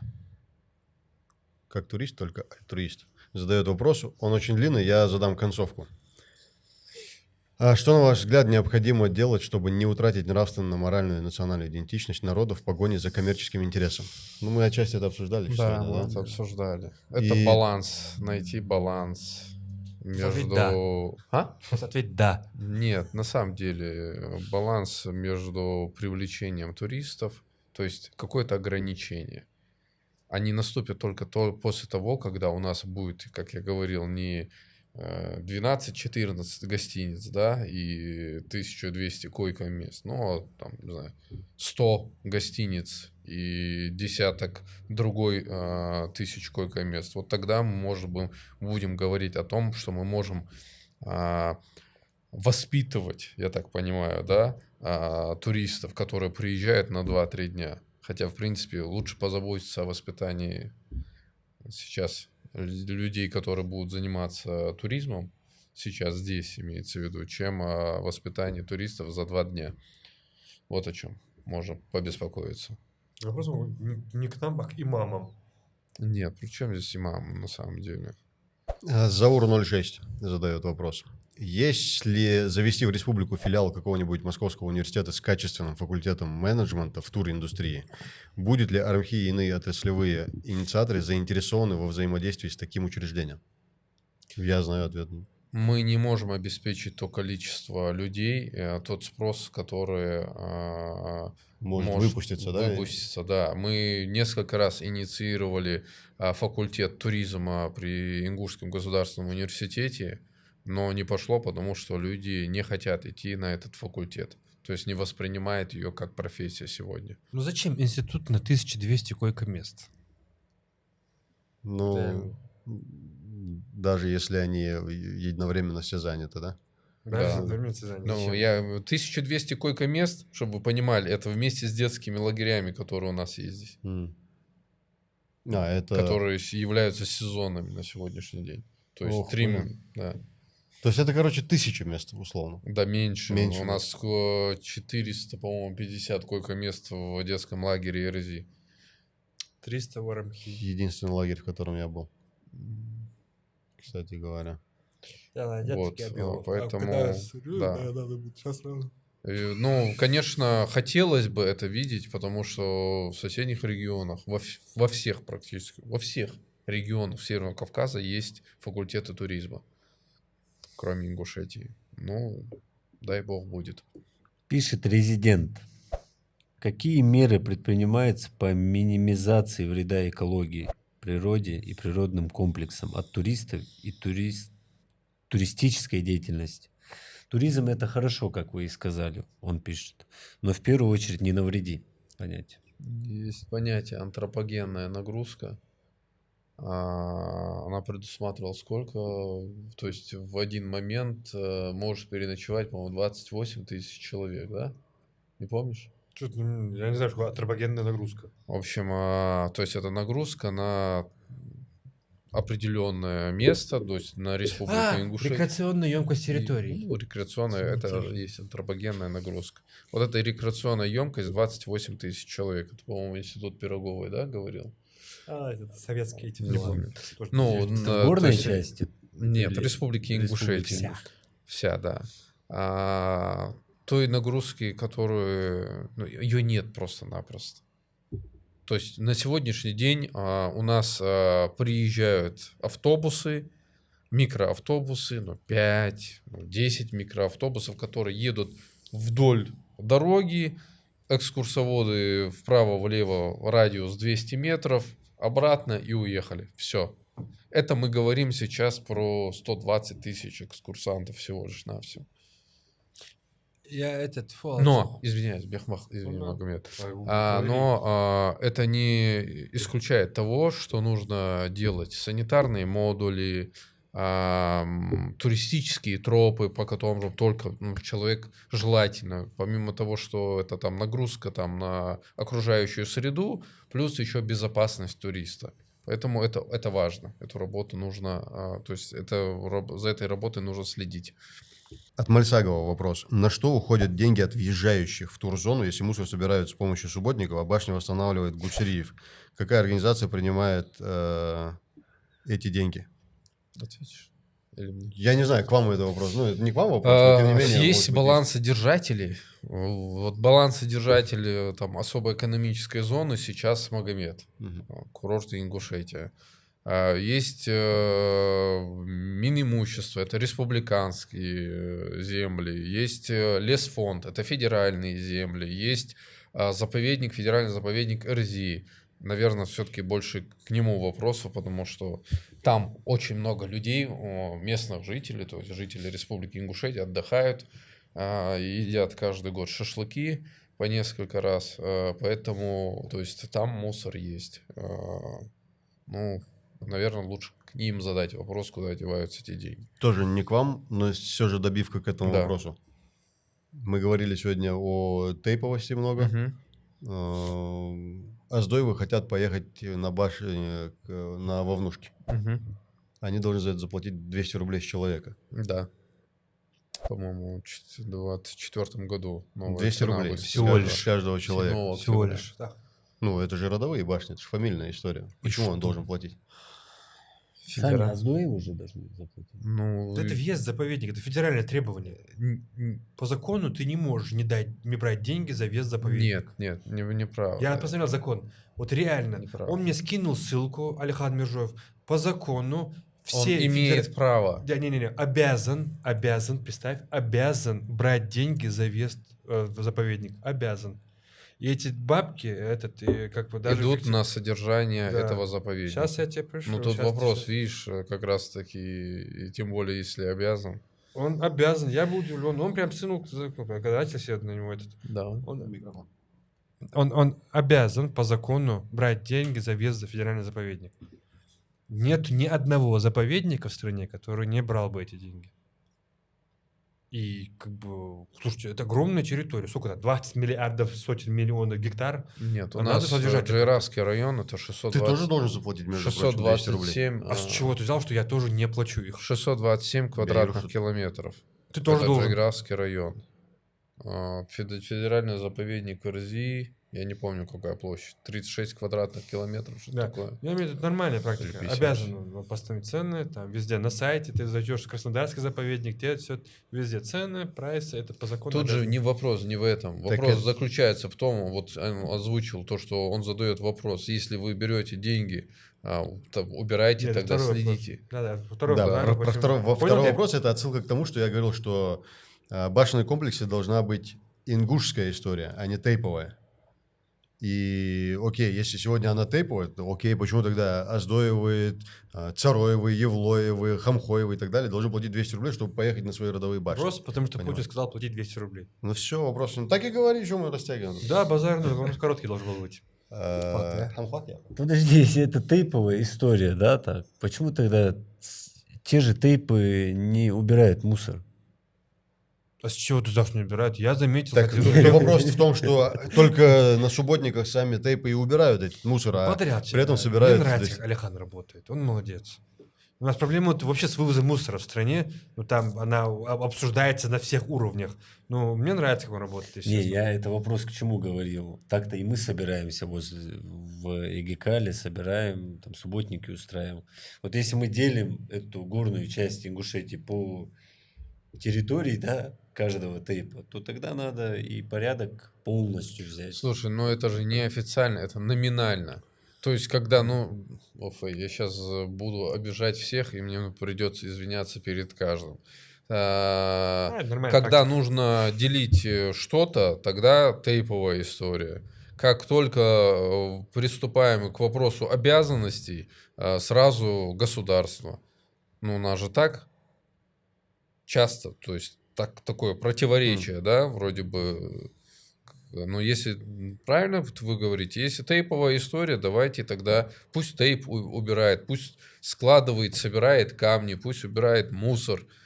Просто, делить и то, что, в принципе, вот как ты говоришь, да, там, республики, это ингушское все, или это тейповое. Если тейповое, то тейп должен брать на себя ответственность за эту территорию. Ну, Сегодня это все так условно. Я понял. Окей. Доглас Мягках. Последний вопрос, он достаточно интересный. Какие проблемы с поиском инвесторов для развития, в скобках создания, туристической, курортной инфраструктуры, допустим, из Объединенных Арабских Эмиратов, Катара и Саудовской Аравии? Как в этом направлении работало или работает правительство РИ? Есть такой инструмент, как гарантия государства на вложенные средства для иностранных инвесторов. Почему так слабо продвигается развитие этого сектора именно в Республике Ингушетия по сравнению с КБР, КЧР и Дагестаном? Я не видел, если честно, инвесторов с Катара, Эмиратов на Северном Кавказе. Одна из причин – это то, что слабая, ну, помимо того, что правовая база, специфика Северного Кавказа, плюс инвестиции, вы, наверное, замечаете, сюда не особо заходят. Почему? Потому что людям не хочется заниматься маркетингом, не хочется заниматься инфраструктурой, не хочется вот самыми элементарными вещами, которые нам кажутся элементарными, и для них тоже так же кажется элементарно. Но сегодня регионы не подготовлены, чтобы вы, как-то ваш друг араб приехал сюда, заложил $1 миллиард, он приехал заниматься бизнесом, не благотворительностью, как заработать денег, как Цейломский перевал, да, там, который, или там Акрополь, Галстрой, который не ждет, когда же прибыль нам поступит. Вот и все. Вот такая история. Вот пример, по-моему, это был министр не туризма, а промышленности и торговли Объединенных Арабских Эмиратов. Он как смотрит, стоит ли вкладывать деньги в регион. Он смотрит, как соблюдается правила дорожного Я движения. об этом писал статью, да. Да, Приводя вот, этот пример. ну, Да. все, этим все сказано на самом деле. Да, если люди беспредельничают элементарно на Не дорогах, соблюдают правила. какой смысл говорить о том, чтобы инвестировать туда большие средства? Да, это, если закон не соблюдается, где клиентоориентированность и гостеприимство и так далее, и так далее. В общем, Блин, когда я написал эту статью и приводил вот этот в пример, мне говорили, как это вообще связано, что за бред, туда-сюда. Там. ну, На меня были выпады. Но это да, это логично. это логично, Да. потому что для них будет, слушай, много ингушей, которые приезжают за пределов, которые живут, работают за пределами Республики Ингушетия, приезжают сюда, будь то там врачи, программисты и так далее, когда у них выключают свет посередине рабочего дня. Я просто в коворкинге тогда работал. Они захлопнул ноутбук и уехал обратно в Москву. Я уже не говорю про воду в летнее время. Я скажу, мы один подкаст на 2 дня сдвинули из-за того, что после снегопада вырубили свет. И мы ждали, пока разморозится провода на улице. У нас одно ощущение мнением, я тут просто сталкиваюсь с этими большими цифрами. Я так понял проблему. Благодаря он сам по себе капиталоемкий, как сказал, бизнес и малорентабельный. То есть должны инвестировать в гостиничный бизнес, профильные гостиничники. Второе, инфраструктуры нет. И вот у меня, в принципе, 2 проблемы. Инфраструктурные проблемы, в основном отсутствие земли. Так, на самом деле, вот поискать человек может найти. Ну вот, найди землю, и ты быстро найдешь на нее инвестора, если, правда, еще свет, газ, вода будет. Вы реально найдешь. Ну, найдешь. Клячин умудрился построиться в Каспийске. Ну, куда попасть? Там еще жестче, чем у нас. Ну, мне показалось так. Азимут зашел, те же Карачаево-Черкесию зашел, Кабардино-Балкарию, этот Дагестан заходят. Хороший Просто- пример Грузии Ляхтас, на да. сегодняшний день. Это как раз-таки собирательный образ, где то есть строишь гостиницу, подтягиваешь туда инвесторов, пусть они будут там с Ингушетии, из Дагестана, с Турции, и вы становитесь собственником гостиницы, которая состоит из, точнее, 1000 собственников одной гостиницы. Хорошая практика на самом деле. Вы сегодня можете, то есть ваши зрители могут быть просто строителями, которые строят гостиницу за счет, то есть они строят квартиры, они будут строить гостиницу в виде апартаментов. Но потом, после того, как они распродали эти апартаменты, они становятся управляющей компанией, которая просто-напросто содержит и управляет этими номерами, этими квартирами. Для иностранцев нужно еще выступать гарантом того, что в один прекрасный день они не лишатся этих апартаментов. Поэтому... Сейчас в саму эту страну не очень много иностранцев инвестирует. Очень деликатно, Для конечно, местных, сказал. да, очень рабочая тема на самом деле. Ну, А рабочая место- место, схема. слушайте, ну кто в этой стране сейчас кто-то инвестирует, что ли? Казахи перестали сюда инвестировать, а не иностранцы. Я говорю, продали про его, молчу про Китай, про Европу, все меньше и меньше, не заметили вы? Ничего, Уход. скоро все наладится. Да, Я узнавал. пригородных районах Я видал, узнавал. Да. Все наладится, говорят. А что Кыргызстан делает? Ха, мы говорит сразу. Еще есть вопрос? Есть. Да? Что у Ничего нас себе. на конкурс? А, А, Что у нас блин, на такого конкурс? просто я не ожидал, да? я уже забыл об этом. Пойдем. Конкурс у нас для наших подписчиков, да. зрителей. На 4 человек столик в меню за наш счет В любой день? в любой день. Ну, Так. нужно, если ты будешь звонить, соответственно, предупредить, чтобы мы зарезервировали столик. Потому давай что без- если это будет выходной день, то будет тяжело. Давай без моего участия. Мы, короче, сделаем следующим давай. образом. По нашим условиям, Мгм. которые будут в нарезке, человек выполняет эти условия через Мгм. определенный срок, он выигрывает, и я ему говорю, что ты выиграл, вот тебе номер, Да. и Всё. мы с тобой согласовываем кодовое слово. Дарс. Да, это кодовое слово мы с тобой согласуем. Он позвонит, Мага уже придумал свое кодовое слово. он позвонит в Ceylon, скажет кодовое слово такое-то. Он Люди- позвонит мне. А, Этого давай тебе. достаточно. Все, я твой номер дам. Да. Он позвонит тебе, назовет кодовое слово, ты узнаешь, что он выиграл, и вы уже там скоммуницируете. Так, чего у нас есть от... Так, Google? он сказал 4, значит 5 у меня. 5 номеров. Нет. 5 бургеров, а? У нас будет, ну, это же 2 таких нормальных, я думаю. Нормальный же будет второй этот приз. Короче, у нас будет 2 победителя. Вот я к чему. Ну давай. У них 40 гектаров, у нас 2 гектара, конечно, больше. 43. 2,5. Да ладно, дам президентский люкс с полным пансионом и завтрак, обед, ужин на 2 дня. Так, сколько человек туда можно вместить? Утром будешь 4. 4 можно? Да. Так, Ты сказал 5. 4, да. 4, короче, человека Да могут... это не ужин, это 2 дня жизни, пожалуйста. Они 2 дня там кушают. Все равно у тебя турист. Сейчас какой-то крохоборый вышел. Да, не проблема. Так, 2 дня президентский. Кто там был? Люкс? Люкс, да. Президентский люкс, 2 дня, 4 человека. Блин, вообще козырно, нормально. Лучше, чем Да. Беслан, да? М? Как Беслан сфера как-то смотрится уже. Беслан приз. Не знаю, мне совестно, кафе не очень. Ceylon неудобно, нравится. неудобно вот эта полная деклассация, немного неудобно. Там в комментариях писали, встретились 2 друга, они будут много разговаривать. В основном у вас эти разговаривали. Ведущие, Ну ничего, когда у них утром в 8 утра выключат холодную воду, потом горячую, они все поймут. Лучше бы они на Цейлон попали. Все, это хорошее, это где-то, ну, 50. Не, это козырно. Да. Откуда? Вот каждый раз, блин, какие-то розыгрыши проводим, а этот... И Микаэла тоже не забывай, настроим. Мы что будем делать? Вы чё? Беслан, что мы будем делать? Вас 4 уже. Вот и разыграли, да? Да. В любое время. Я серьезно говорю сейчас. Звоните Я абсолютно и то же вообще. самое говорю. Любое время к нему. Мага не откажет. Таких Мне кажется, вопросов эти- не отказывает. Это же узурпатор Вейра, он эти 43 гектара пытается все расширить. Так вот, видишь, желаю за столами. Итог. Утро, день, вечер у Без тебя без разницы. разницы. В любой день пришел, заранее позвонил, Да. 4 персоны Вини, види, вичи. поедят. Да. Пускай это будет место у вот этих... Ну, на веранде. На веранде, о, Да. это козырное место.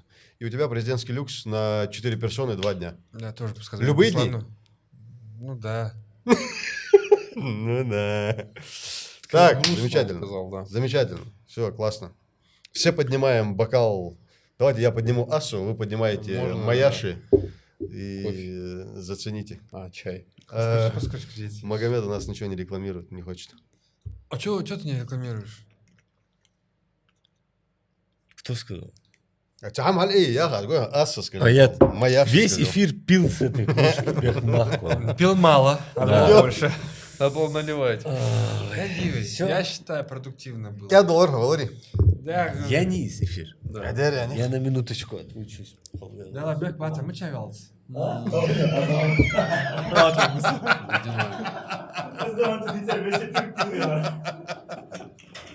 Не, чего же? Как бы нам переплюнуть Ахриеву, чтобы я сказал, Ахриев тебя переплюнул? Как это сделать? Мы пока еще пишем. Так.